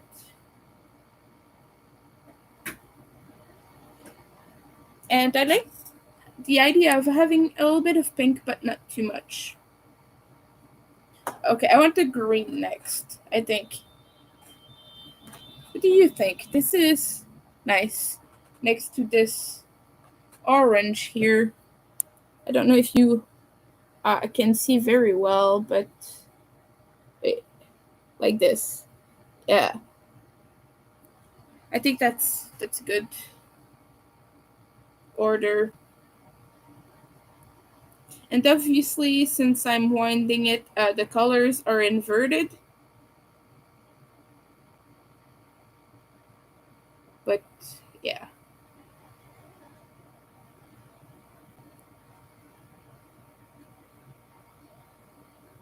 I think I'm gonna go now.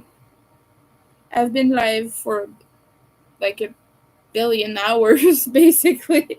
So thank you all for watching me put my links back in the chat for you. If you want to check out my Etsy store, I have a lot of plushies. I have a lot of things now. I have shawls. I have my Halloween blanket that I have in the thumbnail. The squares that you see in the thumbnail are part of that.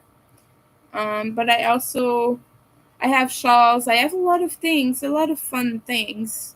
And if you want to help out with bills and whatnot, because I am quite struggling right now, um, look up my Ko-fi.